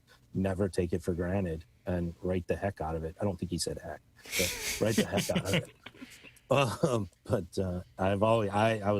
I was young when he said that, and I will, you're like in Omaha, and you're like, well, this is what I'm going to do forever. I'm going to cover a great baseball team forever. That's not how it works.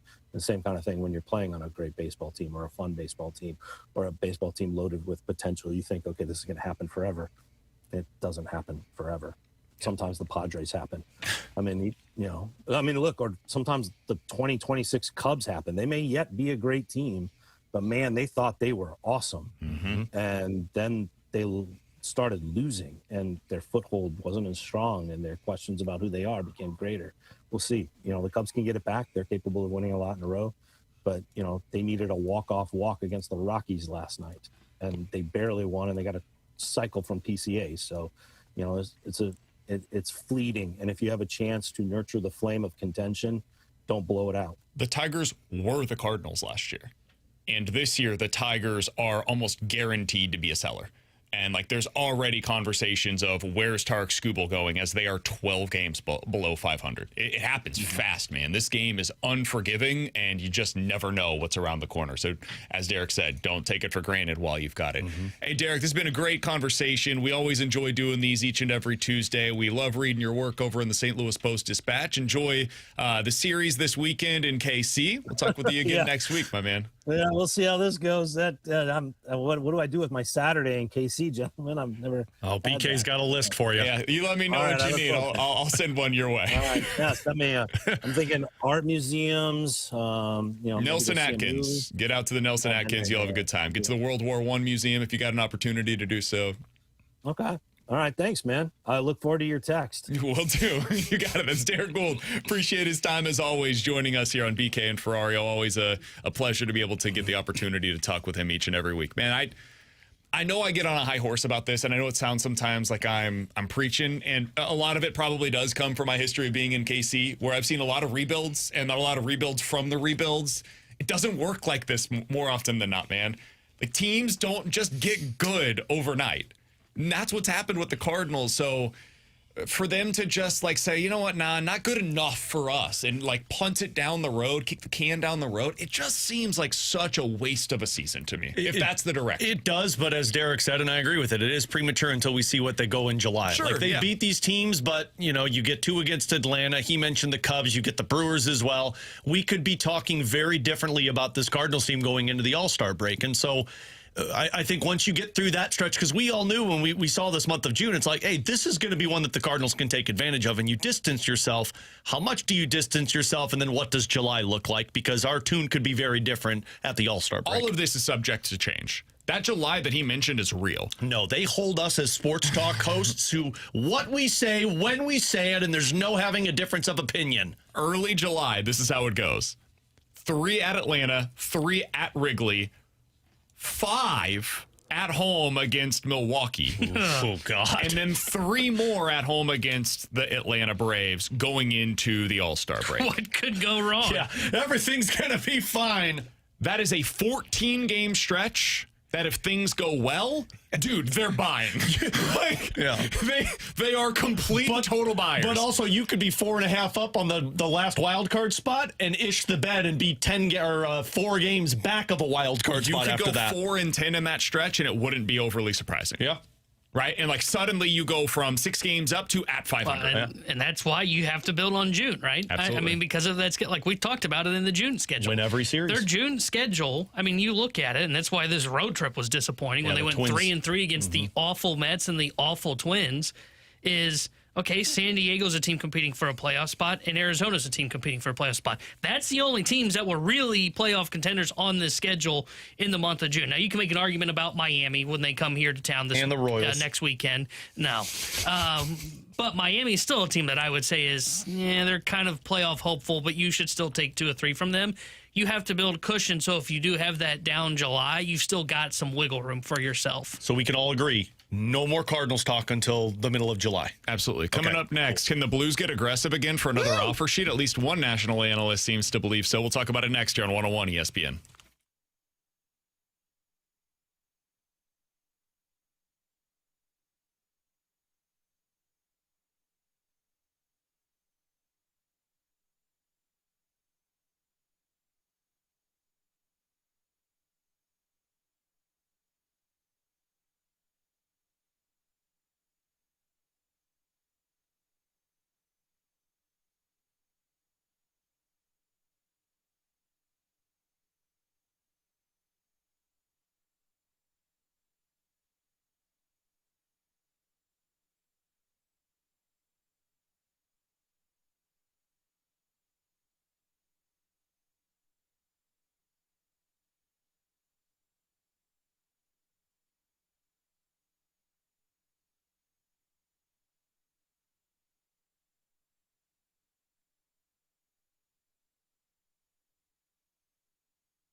Tanner Hendrickson here with the Sports Center update brought to you by Saliga Heating and Cooling. Cardinals took down the Padres last night behind Dustin May's complete game one hitter.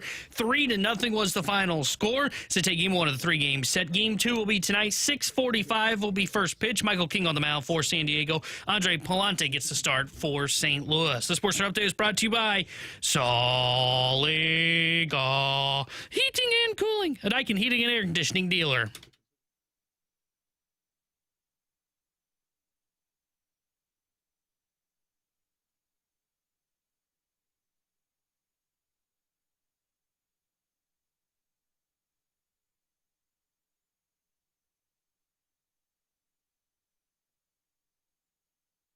Alongside Alex and T-Bone, I'm BK. Coming up here in about 15, 20 minutes, we'll talk to Jeremy Rutherford, Blues insider for The Athletic. Alex, I was listening yesterday to Jeff Merrick on the Daily Faceoff, and he brought up, once again, hey, what about an offer sheet? Could we see it this offseason? Is this the year? Every year we do this after the Blues just took the world by storm. Shayna Goldman wrote today over on The Athletic. Hey, here's 6 realistic offer sheet candidates in the NHL. But the part that I found interesting, and T-Bone, if you can pull up this Jeff Merrick audio, he didn't just mention the possibility of anybody in the NHL pulling off an offer sheet. He wondered if, hey, could one team in particular do it again? If you believe that Maverick Bourque is going to be a $12 million hockey player one year or in the near future, and I think this guy's anyone watched Dallas Stars knows that Maverick Bourque's an excellent player, and he's only getting better. Is he worth that offer sheet? Or is there and you think about, bluntly, Leo Carlson or Adam Fantilli.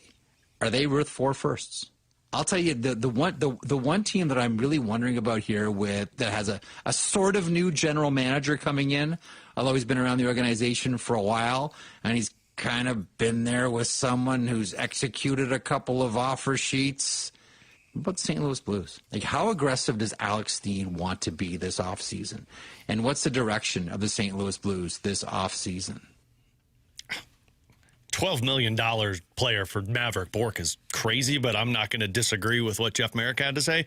I love the idea. And I was out on Maverick Bourque before, but I also watched Logan Stankoven just go on a complete tear with Carolina this year, and the style that he plays does mimic Maverick Bourque. And if you look at what Stankoven did in his second full season in the NHL and what Maverick Bourque just did for Dallas, they're pretty damn similar. And he's 24 years old. You can't offer sheet this guy because Dallas has no money. I wouldn't get crazy with it because I don't know if he's worth 4 first-round picks. Sure. I don't think you have to do that, though. Like in Shayna's piece, I think the equivalent of a first and a third could get it done, and we're talking like $4 or $5 million. Yeah, it's something in the $5 to $6 million range. Could be enough to create problems for Dallas. Anything above 4.7 would put him out of that second-round pick compensation and up to a first and a third, which is what the Blues would have to do anyways, because they don't currently have their second-round pick. Yeah. They do have a first and a third. Now, they would have to give up their own first in that scenario, right? Yes. No. Well, 2027's first, not this year's first. Okay, because so this would it's be next year's July first. 1st. Yes. There you go.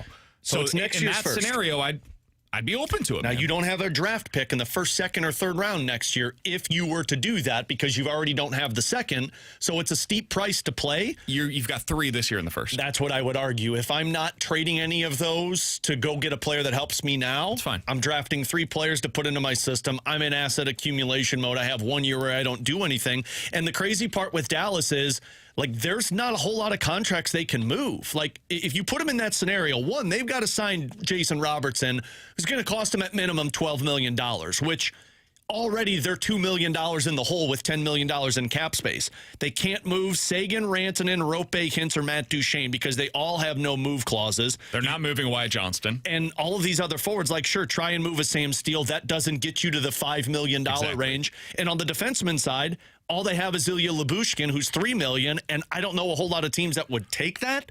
But even if they were, you're still $2 million short. It would be Thomas Harley. Harley's the one guy that they could potentially move that gets them this cap relief, but are you really moving Thomas Harley in order to sign Maverick Bourque? No, Probably because not. that hurts your team because your defense is worse now by upgrading your offense. So Dallas is the prime candidate. Like, that's the team Unless to target.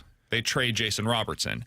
And this is why I think it could be targeted similar to what happened last time around, where the Blues waited and waited and waited, and then they pounced after Edmonton had finished their offseason. Because Edmonton had already basically used up all of their allotted cap space, and then they had, what was it, 48 hours, 2 weeks, whatever the timeline is. I forget what it was. They have. To be able to make it all work money-wise, and everybody else around the league knows, well, we're not helping you. Screw you. You're one of the best teams in the league. We're not going to take on your bad cap space. No, pay us to take it on. Give us a draft pick, whatever. And then you could be stupid like Edmonton and actually pay up to get rid of contracts and still not re-up the players. I think this is all dependent upon Jason Robertson. Yeah. If Jason Robertson re-signs on a big money deal with Dallas, I think the Blues should and potentially even will offer sheet Maverick Bourque.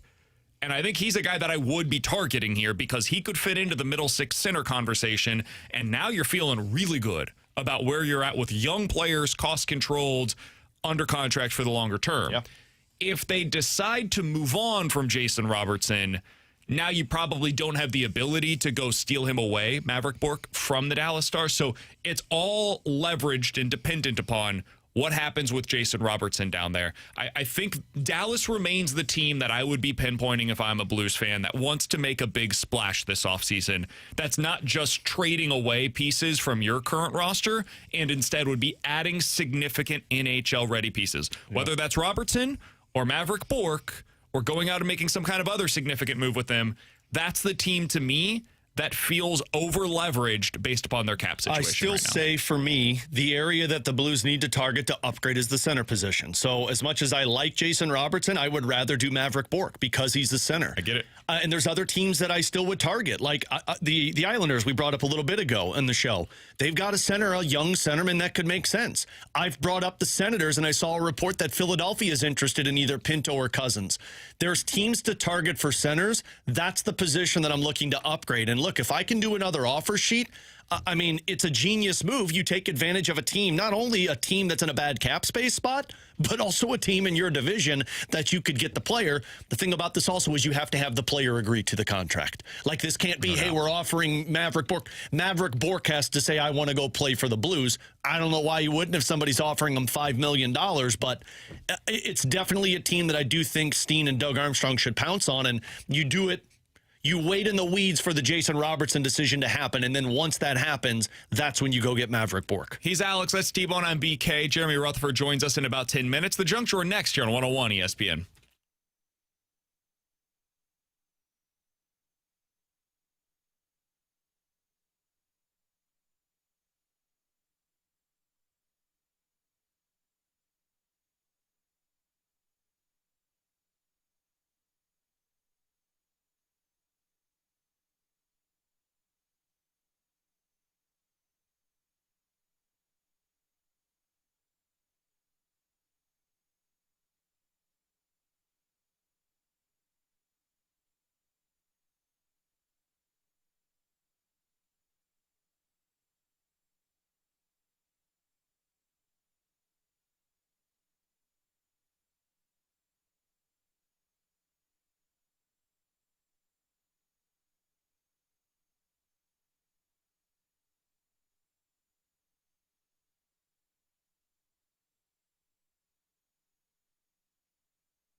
All right, with Alex and T-Bone, I'm BK. We'll get to Jeremy Rutherford in about 5 minutes. Alex, tonight, as I mentioned earlier, I've got my first experience learning how to skate with Luca. Luca is almost 3 years old, so we're going out to the St. Peter's Recplex. You're skating with him? Yeah, that's how it works. Oh, so that's what I wanted to talk to you about. I thought an instructor was doing that. I did too. So the young kids, well, yes, there is an instructor that is in charge of the class. How does he learn to skate if you don't know how to skate? So this is the thing. Both fall down together. There's an instructor who operates this whole thing. And then I think it's like 5 or 6 kids that are between the ages of like 3 and 5 that are going to be on the ice with a parent, a guardian that goes out there with them. So it could be an older brother, older sister, whatever. But there's somebody that is over the age of 18 is on the ice with these young kids along with the instructor. I'm not super worried about Luca. I think he's going to be fine. I didn't play hockey growing up. Now, I've been on ice before. Like, I've gone to a skating rink, and I feel comfortable, like, you know, skating around, not doing anything crazy, not going backwards. Like, come on, who do you think I am?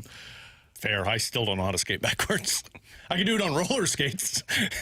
You guys know I have performance anxiety. Yeah. Oh, boy. I'm a little anxious about this. No, Victory Men's Health. That's Check them right. out. That's VictoryMen'sHealth.com. Mentality. I'm Unlock your open inner for it champion as well. today. Okay, I'll tell you more about him in the next commercial break.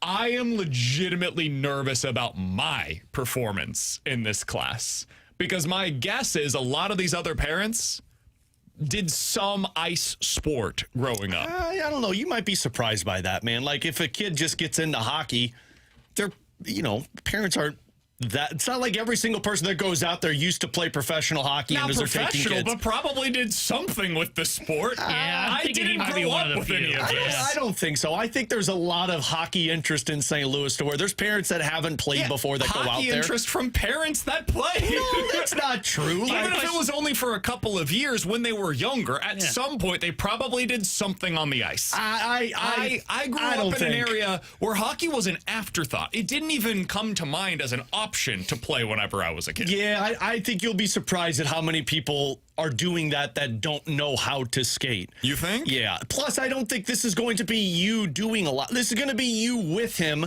doing what the instructors, like, if I know this correctly, like, they have some type of equipment that you hold on to that you're learning to skate with. For him? Yeah, Well, I there'll think be they one might give for it to you, too. They might give it to you, too. You're probably both You asked holding for on to it. Yeah, you used to be like, hey, look, I skate about as well as my son, and this is his first class. I need one of those. The people that are doing this probably see more than you can believe of people that come in that don't know what they're doing with a kid that wants to skate. From the 314, be careful, BK. The Learn to Skate hockey dads start early. They talk bleep about other toddlers. Oh, that's going to happen. Somebody's going to see you and know who you are and make fun of you. So that will happen. But I think there's going to be parents that don't know how to do it. Trending on Twitter This is actually a really good text. It makes me feel a little better. From the 636. BK, most of the parents who haven't played, those that have, don't do a class like this with their kids. They just teach them on their own. Correct. Okay. The people that are That's going fair. to this don't know how to skate and want their kids to get involved with it. So I think you're going to be okay. Okay.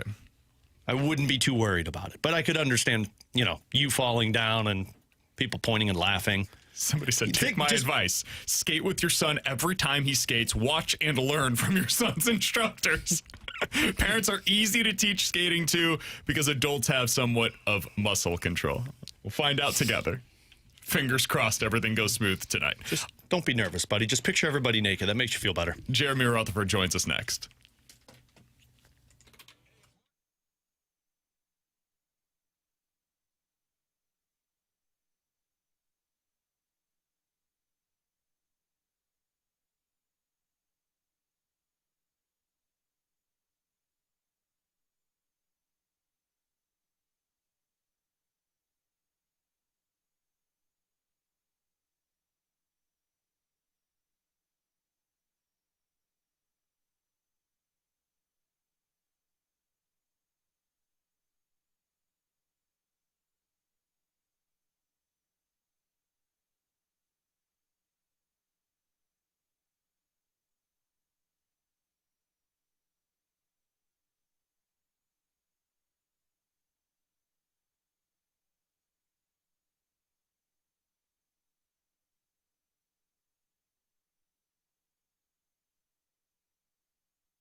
Hey, it's BK from my friends at Victory Men's Health. I hear Alex might be interested in unlocking his inner champion. I told him, go to victorymenshealth.com. You can do the same. It's a super easy process. Go to their website, put in your name, email, phone number, tell them BK with 101 ESPN sent you, and then tell them what it means for you to unlock your inner champion. You're going to get that first appointment. That will include a consultation with a licensed medical provider. They will do comprehensive lab work. It includes 70 biomarkers, and it'll be available for you today by just signing up on their website. Once you go through that first appointment, they'll put together a personalized plan for you to unlock your inner champion, whether that's low testosterone symptoms that you've been feeling, you want to boost those levels back up to where they once were, or if it's weight loss goals, sexual health, maybe it's red light therapy programs that you want to get involved with. They can tell you all about it and put together a personalized plan for you at Victory Men's Health today. Check them out online. They have 4 great locations across the St. Louis area, so it's going to be convenient for you. Go to victorymenshealth.com. That's victorymenshealth.com.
Going back out to the Callie Aaron Thompson hotline to be joined by Jeremy Rutherford, Blues insider for The Athletic. Appreciate his time as always. Jer, what's good, man? Hey, everything's good. Everything's good. Except for, did BT tell you guys he was going to text me while he was in Omaha? I didn't get that text. He said he was going to hook up with you, which I guess he lied to us. Oh, yeah. We'll hold him accountable on Friday. All right. I'll wait to hear that. Did you go to the College World Series at all? Yeah, we did. We had a tournament up in Omaha. When I say we, I mean our 13-year-old team, and finished second. And I did not play. Nice. Finished second. Have you guys been to the College World Series? I have been to Omaha while the College World Series was being played. He was probably at a bar when it was being played. I did not end up going to the college. Hey, come on, that was. I bet there was a historic moment at that. This is one that Cal State Fullerton won that year. He was at a bar, JR. Memorable. Yeah, he was at a bar, JR. That used to be a dominant powerhouse. technically, I did the same thing that Brandon did because, basically there's this huge fan fest outside the stadium, right? And once you get wrapped up in that, there's the stands, the beer, the food, everything. We basically said to our 13-year-olds, here's your standing room only ticket. Go inside the game and meet us back out at the fan fest when this is over. See? Smart. JR gets it. That's smart, but you didn't have a kid at the time, though. No, that's true. All right, JR, let's talk a little bit about the Blues. Big news yesterday. They announced a couple of assistant coaches. We talked to Joey Vitale earlier today, who played in college under one of the announced new assistant coaches for the Blues. Let's get your perspective on this. What was your reaction when you saw the two new coaches announced officially yesterday? Yeah, that's right. I remember Joey saying that at one time that he played for Greg Cronin. I thought that they were two pretty good hires, and I know some people are a little bit skeptical about Greg Cronin, who was fired. Yeah, fired in Anaheim. That's a situation. If I'm going to hire a coach, especially bringing in an assistant here, there's so many coaches who are in situations where they didn't perform well and they got fired. I think the Anaheim situation is a little bit different. Like if you can get Joel Quenneville, which the Anaheim Ducks could, and we saw what he was able to do with them this year, it's a little bit different situation. So is it going to work out? I don't know. But when you listen to Jim Montgomery talk yesterday just about what a stickler he is for detail and some of the things in the defensive zone that the Blues are trying to do, I'm willing to give it a shot. And then with Vinny Prospal, of course, the Blues have needed some help for a few years with their power play. And here's a guy who 1,100 games in the NHL, I think almost 200 points on the power play in his career. He was in charge of the Rochester power play this year, finished fourth in the American Hockey League. It's a different look. It's an outside perspective. So I'm willing to give any benefit of the doubt to these hires to see what they can come in and do. The first thing that Jim Montgomery said, JR, when he talked yesterday with us was that he's excited about the sass that's joining his coaching staff. Do you think that was the ultimate goal that they were searching for this offseason, was having some coaches that could instill a different attitude into this team than what it's been in years past? Yeah, I think so, definitely. And that's the situation with Cronin. And to be honest with you guys, the first thing I thought of when I heard about Greg Cronin here is, I don't know if you guys heard this story. I think the Ducks were in town when Braden Shen had his 1,000th game ceremony, and I don't think the Ducks came out on the bench, and Blues players were skating along the Ducks bench during the game, chirping Cronin for not having his team out on the bench during Shen's ceremony there. So I don't know if any of the Blues players will bring that up when Cronin gets to town, but but that's a situation where, yeah, he's kind of maybe just a hardcore guy, and I think the Blues do need some sass, especially in the defensive zone. We saw last year that the Blues didn't play well in front of their own net, and that's what Jim Montgomery's talking about a lot after games, is we need better play in front of both ends in front of the net, but particularly on the defensive side. They need some guys back there who are going to play physical, like we did with the Ryan Suter a couple years ago. Who would have thought the past 3 or 4 or 5 years, you're talking about guys playing tough in front of the net, Ryan Suter would be the only one, but that's been the case. So, if Greg Cronin can bring some of that to the Blues blue line, then I think the Blues will be getting something that they really need. Jeremy Rutherford joining us here on 101 ESPN. JR, how will we know if these are successful assistant coach hires or not? Well, I guess that's going to take some time. But, you listen to Jim Montgomery. He's excited about bringing in people who he was in from the start on the search. And, that the way that they approached this is they had a checklist, and they said that we want these certain attributes, and those attributes led them to these two guys. So, nobody knows this team right now better than Jim Montgomery, and knows what it needs. He's behind the scenes with them. So, yeah, it's going to take a couple years, I think, a year or so before we see, what they can bring to a roster that's going to continue to evolve. I know that sounds like a long time. How do you wait 2 years to see if these are, good hires or not? All I'm trying to say is that, I don't think you can look at a Blues power play in December and it's 20th in the league and you say, okay, Vinny Prospal wasn't a good hire. Like, they still got to get the pieces in there. They still got to develop these players, get Snuggerud's shot on that power play, bring some guys in here defensively who want to play a physical brand, especially on the penalty kill, and see what they can do with the special teams. So, look, the canvas is there. The players are coming. These coaches coming in are going to be hungry, especially a Prospero who's getting his first crack at an NHL job here. So everything's there. I just can't sit here and predict how it's going to unfold. So now that this is done, and I know that they've been having these conversations, but how much does the attention for the Blues turn to JR maybe making some type of move this offseason? Because you're seeing teams earlier today, Toronto made a trade. It seems like the rumors are really starting to pick up of teams having these conversations. Well, I've told you guys this before, but in order to get that answer, you're going to have to read The Athletic tomorrow. I told Tanner off air that the piece tomorrow is the piece tomorrow is what does the Blues' perfect offseason look like? I wish I'd have had it ready for today, so maybe we'd be talking about some of those things. And, hey, listen, I was thinking about you guys as I'm putting this piece together because the bold predictions for the offseason back in April, kind of gloomy. Not a lot's going to get done. Not a lot is going to be changed this offseason. But I think with the perfect offseason, you have a little more leeway in terms of, being positive about what could happen to create a perfect offseason. So you're right, Alex. You see the trade, the cup's been awarded. Now's the time. What was Doug Armstrong's quote a couple weeks ago in The Athletic? He said that's a June 20th question, not a June 1st. He said things will start to get more serious June 20th. We're just a couple days away from that. So we'll see what happens in the coming days as we get ready for the draft in 10 days and then free agency. How many trades do you think the perfect offseason includes, JR? I'll tell you tomorrow. Yeah, I'll tell you tomorrow. No, under I two? don't know, You can't put it. Let's see. If you go 2.5, I don't know, man. I might go under. I've written a lot of pieces. I don't remember. I got another mock draft coming out tomorrow.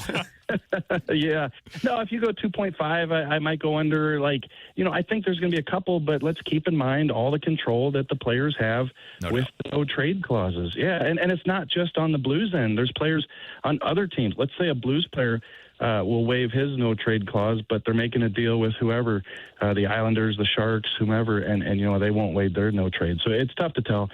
I got to believe that in a perfect world, a perfect offseason, that probably 2 to 3 could happen. But I think that a lot's going to have to come together between now and July for that to happen. All right, Jerry, last question for you. We were talking about this about 20 minutes ago, and I know Jeff Merrick had mentioned it. There's a piece over on The Athletic right now that people can read about offer sheets for this offseason. It's a conversation every year. It almost never actually plays out to be anything more than just off-season conversations. There's nothing that comes out of it, except for when the Blues did it. And they got multiple different offer sheets that have worked out as well as anybody could have possibly expected with Broberg and Holloway. Do you think this offseason sets up for the Blues to potentially take advantage of that again, or is it once again just going to be a conversation that amounts to nothing? Yeah, I was thinking about this when you guys were talking about this last segment. I wonder if teams who have restricted free agents who could be offer sheeted are thinking to themselves, where are the Blues holes? Could they be coming after us? Because, after what happened with Broberg and Holloway, I read the same piece you guys read, Shayna's article today at The Athletic, and, I always glance at those just to make sure I'm current on the names that people are talking about. And, Maverick Bork is definitely one that sticks out. Like, of the 6, I think she had in the article today, you go, okay, that's a situation where it's pretty sticky in Dallas. And if they sign Robertson, which you expect them to do, and if he gets the number that he's looking for, there's a chance you could sweep in there and pick up a Bork. Just a couple things. One is I'm not giving up multiple first rounders, which is what it would probably take dollar-wise. And the Blues don't have a second rounder. So like they did with Broberg, they'd have to go out and reacquire one if they could. And also I think that you're going to have some competition. I just think that the Edmonton situation turned out to be so perfect from the Blues' perspective, and a lot of these don't get done because those situations aren't perfect. So I think it's a good conversation. I think he'd be a good player to have. I think there's probably been some talk inside the organization. I'm just assuming. But to pull it all off like they did 3 years ago would just be something that doesn't happen often. JR, appreciate the time, man. We'll talk with you again next week as we have officially, at that point, passed the June 20th mark, so we can have the conversation about what kind of Blues trade discussions will be happening. Appreciate the time, as always. Talk with you next week, JR. Yep, sounds good. Thanks. You got it. That's Jeremy Rutherford joining us as he does each and every Tuesday here on BK and Ferrario. Well, if JR is going to put together his perfect offseason, I guess that means I might have to put together my perfect offseason segment tomorrow. All right. Do you guys want to be the GMs and we'll act as if you approve or deny my trades? I love it. Happy to do it. I'm in. All right. Want me to be a player, and I can tell you if I'm not going. And then we can pass it Yeah, by you could Chris be Kyra. Carver to see what his thoughts are on your perfect hate it. offseason. He'll hate it. It's my idea. He'll hate it. It's a guaranteed that he will It's hate a it. which will guaranteed. Bring me joy and knowledge. See? That's all right. I enjoy the other side, so I can't get upset about it. News in the NFL, the New Orleans Saints are bringing back franchise icon defensive end Cam Jordan on a 1-year incentive-laden deal. I thought this might be an interesting option for the Kansas City Chiefs, but he is returning home, will continue to play with the New Orleans Saints. That's not the only news. Why don't you tell them the other news? Rasheed Rice out of jail. Hell yeah, he is. He ran out of that door. His knee looked good. Knee looked good. Ran out of that door. I We're could all very already proud of picture him. Was it good behavior? Because I thought it was 35 days. It was 30. Oh, it was 30? 30 days. He got out. No good behavior. He needed that full rehab. He also was able to get the rehab that he needed. He went to a local hospital for that, was able to meet up with some of the Chiefs' physical therapists and everything. So They got to check out Seems what like- it looks like after he was in prison. Andy Reid, as we know, said, hey, he knows he can't let that thing get infected. It's hard to avoid Thanks, that, though, where Andy. he's In at, you jail. know? Just rehabbing his knee Rasheed while in Rice, jail. back Thanks, to being a first-round selection in my fantasy draft. I listened to a fantasy football podcast. This is a couple of weeks ago, and they were like, I can't believe we have to talk about this, but it's kind of unprecedented. We've got to worry about a guy rehabbing his knee while in jail. I don't know where you take that guy right now in best ball. First round. Yeah, I'm not sure either. Might be the Chiefs' number 1 wide receiver as long as he can get his knee right in jail. And also, doesn't make any All right, more mistakes Kansas the rest City. of the way. Yeah, other than that, though, things are going great. Alongside Alex and T-Bone, I'm BK. Better to Forget It is coming up next.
Alongside Alex and T-Bone, I'm BK. 314-399-9646 is the Air Comfort Service text line for Bet It or Forget It. You guys give us a scenario. We will tell you if we are betting it or forgetting it here on 101 ESPN. All right, let's start out with this.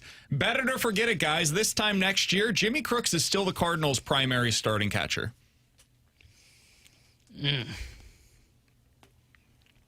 I'll say bet it because I don't think Reyno Rodriguez will be ready at that point. I think I would say bet it as well. As long as he continues to look adequate as both a catcher and behind the plate, I think they'll be ready to turn the page on Pages as being the primary. I think he could still be here or be your backup. I'll say, I would bet this. I'm betting it as well. I was very skeptical on Jimmy Crooks. I was probably the lowest among media members and like people that cover the team locally on Crooks. I didn't like what we saw from him last year. It was super underwhelming. And I wasn't sure how the power was going to translate to the big league level.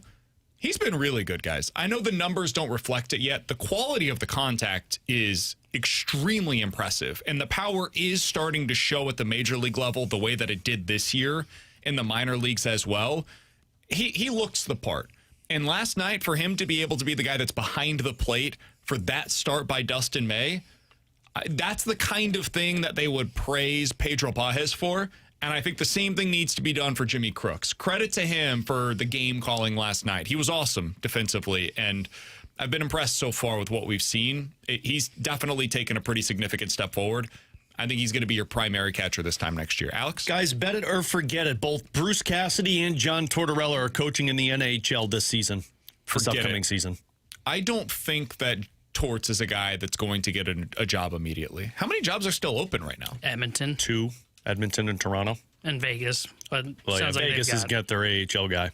I'm betting it. I think both are going to be coached. Really? I think Tortorella is going to be Edmonton, and I think Cassidy's going to be Toronto's. You think Toronto's going to hire Cassidy? Yep. I think that's going to be the one that Vegas would approve. Boy, I don't think that is the kind of coach that Toronto's going to go after. I think they need somebody who's an experienced coach with that group of players. Maybe they do. I don't think that's the direction this front office is going to go. I'd be very surprised. I would be. I don't know if I would be surprised by it, but I think that's the direction they need. I think they need somebody who has experience to work with an inexperienced front office, kind of like what Brindamore was with Carolina when Tulsky took over. I think you need experience where you don't have it, and that's behind the bench, especially with a team that tries to compete. I think Tortorella's coaching Edmonton. I think Edmonton was waiting to see what happened in that front, trying to get Cassidy. But Tortorella is one of those guys that I feel like they get for a year and say, all right, let's try and sell McDavid on staying in these parts. I would say forget it because I don't know that both are getting it. I can see Tortorella going to Edmonton because, they were in on Babcock for some reason.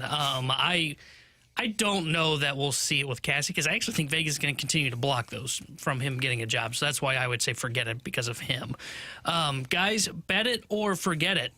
The Cardinals' primary third baseman next season is not within the organization. Bet it. I just don't know who it is in the organization right now. I don't know how they acquire that player. Could be free agency, could be a trade, but I'll say bet it. I think that the guy that is starting at third next year is not currently playing for either the major or minor league team within the Cardinals organization. I'll say forget it. I think Blaze, if he has a decent run the rest of the way, I think he gets it next year while they look for that internal replacement. I don't think they're going to go spend money to sign a third baseman, whereas they might just say, Blaze was good for us, let's go one more year and find a guy in the minors who we can develop into that third baseman. I would say bet it because I don't think he's in the organization. Now, maybe they would re-up Urias, especially since he's had an injury plague year, probably wouldn't cost much. And they say, you know what, we'll give him the third base job and we'll just see what it looks like. But I don't think it's going to be Blaze. I think it's more likely that Blaze ends up being almost like Juan Yepez, where it was for a year, he was an outfielder. He wrote in pen in the lineup, and then the next year it was just kind of forgotten, and then he was out of the organization before you knew it. You know who's interesting as a possibility for that is Alec Boehm. He's a free agent. To T-Bone. T-Bone didn't like that one. He's a free agent next year. I'm not saying you pay him a lot of money, but a 1-year, $10 million deal, prove-it deal, I could see that making a lot of sense for the Cardinals. I don't have much interest in Boehm. Paredes could be another alternative. It's the same idea. One of those two guys. Those are really the only two third basemen worth of crap. Would you trade at the deadline Gorman for Boehm? I mean, sure. I don't think Phillies would do that. We'll see how it looks the rest of the way with Blaze Jordan before you have to get to that spot, but Bohm's interesting to me. Yeah, I've always liked the idea. I know he's not great, and the numbers haven't been great for him lately, but I like a reclamation project, especially if you get a lineup that's deep. You could plug that one in. I would rather have Paredes. I think he fits better.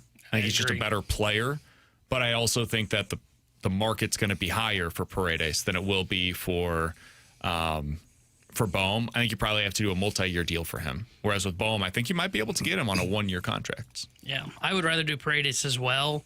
I don't have much faith in Bohm bouncing back. He's not been very good this year now. I think some of that has been he's got off the field issues that he's trying to deal with his family right now. So that might be part of the reason that he's having a down year. But, man, just looking at his numbers, he just keeps going the wrong direction. So I have no interest. Can I ask you about one other player real quick before we get to the text line? Sure. What would be your level of interest in Jazz Chisholm? I would have interest. I think he's having a down year too, isn't he? He's been okay. I think he's going to get a decent payday because, I mean, he was talking about being a potential 30-30 guy going into the year. So I think he would get decent pay. I also think you probably need more of a right-handed bat than a left-handed bat. Sure. So, I mean, I wouldn't mind it if they did it. It probably wouldn't be my number one target. I'm not interested. Yeah, I'm not He either. does nothing for me. Yeah. He's got a little... I think the personality might not mesh well, too. I might be great. Him and Mason Wynn could be a lot of fun on the left side of your infield. I like him as a player. I'm just not giving him a long-term contract. If you could get him on a pillow deal, sure, but I don't think he's getting that because he's having a good season, not a great one, but a good one, and he's been a pretty productive player for the last few years. I agree with T-Bone. I think he's going to get like a 5-year deal worth more than $100 million, and that's not something that I'm willing to give him. All right, 314-399-9646. That is the Air Comfort Service text line for Bet It or Forget It. From the 314, guys, bet it or forget it, Kyrou will be traded prior to night one of the NHL draft. I'll say bet it. If the 20th is where they think things start to pick up, and it sounds like teams are making all their phone calls now, yeah, I'd say next week is probably as good of a chance to see him moved as you're going to get. I'll still say forget it. I'll say bet it. I think they're actively trying to shop him. It seems like there's some smoke out there. I think if they're going to pull off a Kyrou deal, it has to happen before the draft. From Vizzini, bet it or forget it, Pedro Pajes will be traded at the deadline. For what? Bullpen arm? Could be a starter, could be a bullpen arm, somebody with extra pitching that needs a defensive catcher in the playoffs. I don't know who that team is. Don't make me pinpoint them right now, but do it.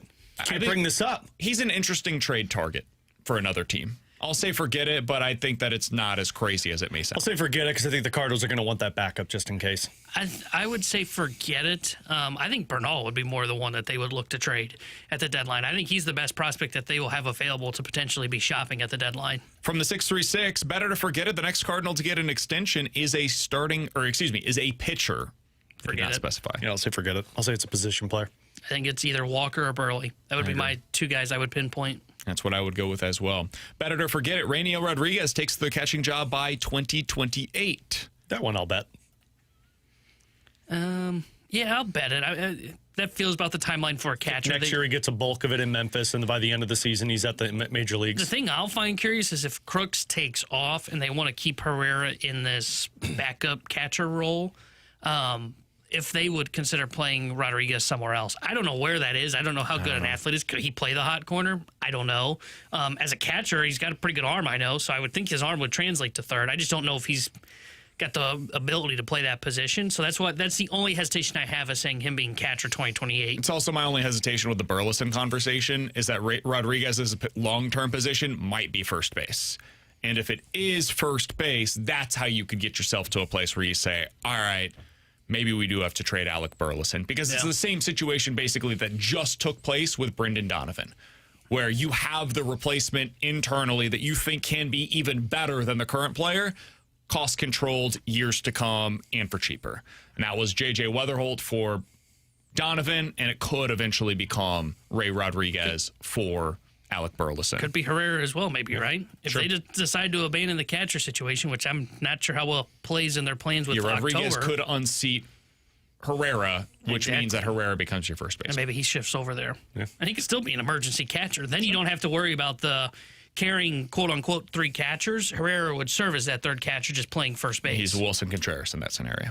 100%. Alongside Alex and T-Bone, I'm BK. Coming up next, the Padres are an interesting comparison point for the St. Louis Cardinals. Did they miss their mark, or are they actually a sign of why the Cardinals should continue to go down the rebuild path? We'll get into this next year on 101 ESPN.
Tanner Hendrickson here with the Sports Center update brought to you by Universal Windows Direct.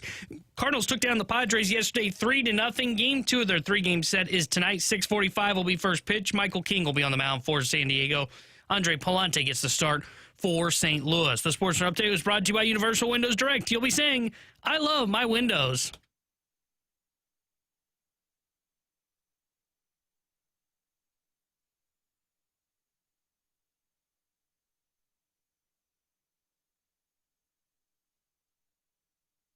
Who's the modern-day Denzel Washington?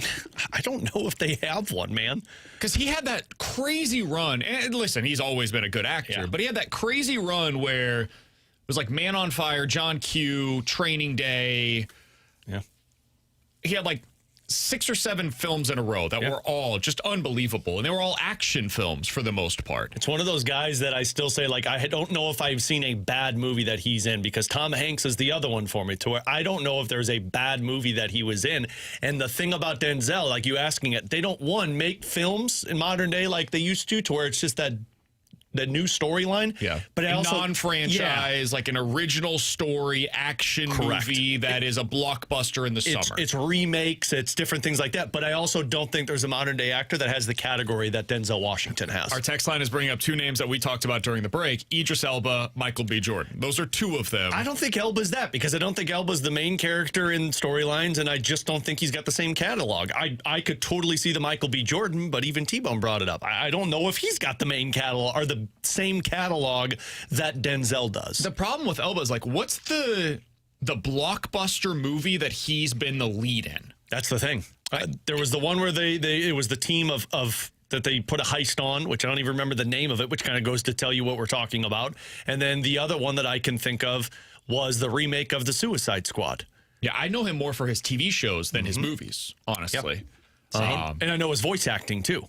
So, like, I would say The Rock is the closest thing that we have. Yeah, But that's a sad. Well, I mean, it is. I'm not saying that he's a great actor. I'm not saying that he's like somebody that I enjoy necessarily. But if you're doing an action movie and you had your choice of who do I get to headline this film, it used to be obvious. You wanted Denzel. Yep. I guess The Rock is that guy now. Maybe Probably. Jake Gyllenhaal. Jake Gyllenhaal would be one. I mean, for the He's longest, done a few of them lately. Jason Statham's in all of them, but I don't think his movies are that And those are successful. different, yeah. So I honestly, Liam Neeson was that. Liam Neeson, yeah. I honestly don't know if there is a Denzel Washington or close to compare to Denzel because of how great his movies are. Find me a bad Denzel Washington movie. It's difficult. Will Smith felt like it was this for the longest time, but then, of course, we all kind of saw the downfall of Will Smith. Yeah, that was a little different. Because his were that, to where original movies like I Am Legend, but you'd see him in movies that he was just kind of a part of the cast, but he still was the headline of them. Dramas there for a while, which Denzel's done some of those. 7 Pounds was one, Pursuit of Happiness. Like, he's done all of them, but the downfall of Will Smith is the hard part, to where Denzel doesn't have a downfall. All right, so the Padres are in town right now. Alex, earlier today, we're probably not going to have the time to be able to really get into this the way that we wanted to. Why? Because we spent about 10 minutes pre-show arguing about this. Are the Padres... You're not getting 10 minutes. Yeah, you're not getting the greatest content. Might as well just keep talking movies. Are the Padres an example of why the Cardinals should stay the course this year in terms of, like, pushing and not selling their assets? Or are they an explanation as to why the Cardinals should stay the course? And by that, I mean, they should continue to try to rebuild and accumulate assets for the players that you would expect them to move, which include Riley O'Brien and Dustin May and Jojo Romero, maybe Lars Nootbaar. How do you view, does the Padres and what's happened this year to them and their offense in particular, how does it influence at all the way that you view the Cardinals in their timeline? To me, they're just, they seem like they're a different catalog, because the guys that they were relying on to stay consistent, specifically with Manny Machado, you got up there in age, but you still do have the Jackson Merrill who has dipped off, the Fernando Tatis has dipped off, but they're also a team that always seems to be aggressive to try and go get it, and then they don't reach the promised land, and then you're like, wait, we gave all of that up for what? I think if I were to pick the 2 options that you gave me, it would be the former, that they're the reason as to why, you shouldn't let an opportunity slip through your fingers, because it can turn into Jackson Merrill, to where he goes from what looks like a consistent all-star to a guy that barely hits above 700 OPS, what he's doing right now. But I also don't view it the same as what the Padres have always done, to where it's like, hey, we got a great team. Let's go throw all of our chips in the basket to go get the best player available. I think what they're doing now, sure, it can disappear. It's probably part of the reason why I wouldn't push all of my big chips in. But it does also make sense to look at it and say, hey, this could be gone next year, so make sure you improve the team slightly without selling the farm. It's kind of where I land on these conversations. For me, I just look at the Padres and, like, if I'm a Padres fan, I'm holding my head up high. I feel like they tried. And even if this era of Padres baseball is remembered as much for what could have been as what actually was, they deserve all the credit in the world for fighting their asses off in a time when very few teams actually went forward in the National League because the Dodgers exist. And that, to me, is why I would continue to try this year if I'm the Cardinals. Because you just never know what's going to happen in the postseason. I know people got sick of hearing that from the Cardinals, and they almost use it as an excuse as to why they didn't continue to push more. It's like, hey, man, you don't know. Like, even if you have the greatest team, could still go poorly for you. Look at the Dodgers in some years. Like, and that's true. It can't happen. But for the Cardinals, the reason why I'm saying it this time around is because, man, you just don't know. This might be your year, and it just doesn't feel like that because of what the expectations were preseason. If the expectations going into this year were the same as they had been going into, like, the 2018 to 2023 seasons for the Cardinals, we wouldn't even be talking about selling right now. It wouldn't be a thought on our mind. Mm-hmm. The only reason it is because of what preseason expectations said about this team. So if you wash that away for a moment and say to yourself, hey, they have a top 5, top 4 in their lineup in all of Major League Baseball.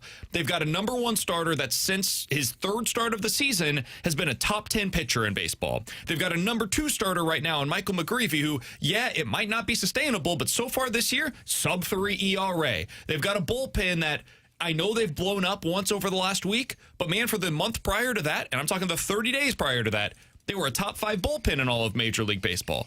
And you've got maybe a top 10 defense or maybe top 5 defense in the sport as well.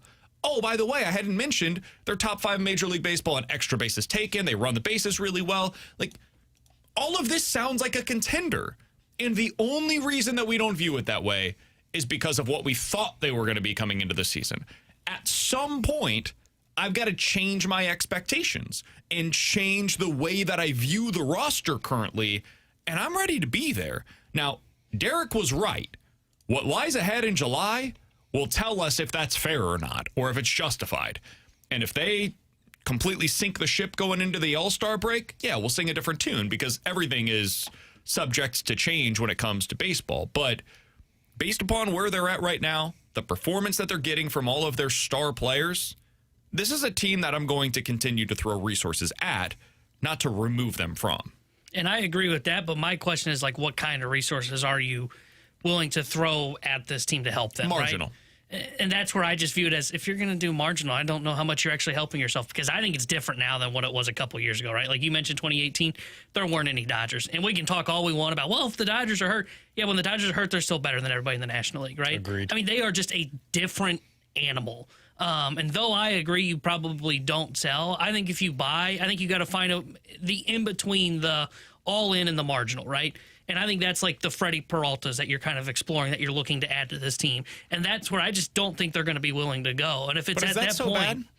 What? That they're not willing to go there? I think that's fine. If that's the case, like, I don't even know why you're buying marginally at that point. Because you want to add help to a team that is giving you the reason to. Was the big addition for the Texas Rangers. Jordan Montgomery, man. He's a mid-rotation starter. All of Major League Baseball viewed him that way. They told you that based upon the fact that he was a huge piece to a World Series contending rotation. And then he went to the market, and teams are like, middle of the rotation starter.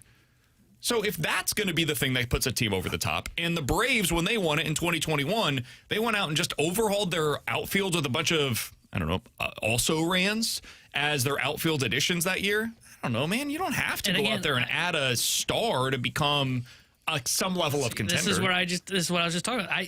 The Dodgers weren't there yet, man. I mean, the Dodgers change everything in the equation here because they are not your typical, well, if you get in and maybe if they deal with an injury. Like, I don't know do you what just you like do, but fold your hand before you even get to But October? why would I trade prospects for marginal upgrades when I know that's not going to help me against them? You don't Unless have they're to trade like prospects your that top don't- prospects. Yeah, unless they're prospects that don't matter to your future. The problem with that is See, how do you differentiate that? I think because if you you're want rebuilding. to That's buy, the I think job. you need to really help yourself. Well, I know it's the job, but you're rebuilding, which I don't know if I'm going to start just handing out Are prospects. they rebuilding, though? They're They contending. are. I'm not going to go off If they're of... contending, then they're buying something that I'm talking about, right? Like you Freddie don't have Peralta. to. They're contending. Then you're not have to. contending. They're not Don't tell me you're contending now. contending if you're not buying that. Hein Bloom was his specific press conference, which he said on KMOX, and we played the audio, is the goal is to build a consistent winner. And you can't call yourself a consistent winner if you're seeing it for 3 months.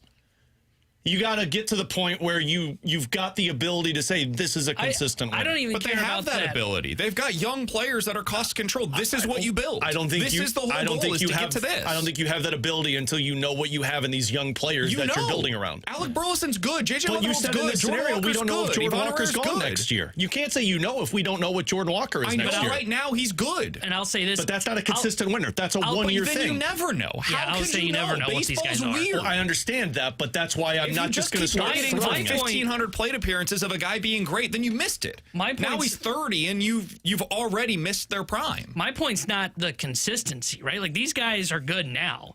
My point is if you're going to sell this idea of we want to contend because of look at what our top 4 is, don't tell me you're adding Montgomery, like a Jordan Montgomery type pitcher to it. That's not contending, right? Your rotation has too many holes. I mean, you got to be talking about Who going are you after the top talking about results. then? I think There's it's like two adding a guys Freddie in all of Peralta. Major League Baseball I think that it's are gonna adding be a that. Freddie Peralta that would help you out, right? Like that's the Then kind you're of offer giving up you're one of your asking. top 5 prospects. Not for a rental in Peralta. I think you would. I don't think you are. Because there's so not the year little. he's having. There's so little supply of those guys on the market this year. Scooble's the only guy that's commanding that kind of return. Who are your you top giving up 5 for that markets. then?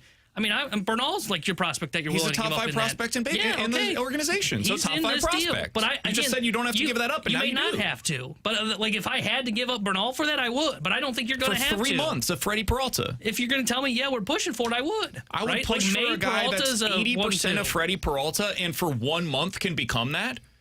And I have to give up a fraction of the prospect. Like, I'll go get that guy. The Jose Quintana of this year, that's the lane that I'm shopping in if I'm the Cardinals. There's nothing wrong with doing that. Those guys consistently help you once you get to October. We'll get to the rewind next.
Hey, join me this Thursday night with Michelob Ultra at the Mexican STL for Mexico versus South Korea. Me and the 101 crew and Michelob Ultra will be on site with 101 ESPN and Ultra giveaways starting at 6 o'clock, leading up to kickoff for Mexico versus South Korea at 8. Michelob Ultra, a superior light beer and the official beer sponsor of the FIFA World Cup 26. So be sure to enjoy an Ultra as you cheer on your favorite team. This Thursday night starting at 6 with me and Michelob Ultra at the Mexican STL, 9615 Watson Road in Sappington, leading up to Mexico versus South Korea at 8. All the details at 101ESPN.com. If you guys missed anything from the show, check it out on the podcast page, 101ESPN.com, and the free 101 ESPN app. It's all sponsored by Schaefer Door Company. I had to get the last word in the last segment, so therefore we are out of time. I don't want Jamie to snap me in half prior to the start of the Fast Lane. For Tanner and Alex, I'm BK. We'll talk to you guys tomorrow here on 101 ESPN. Last word.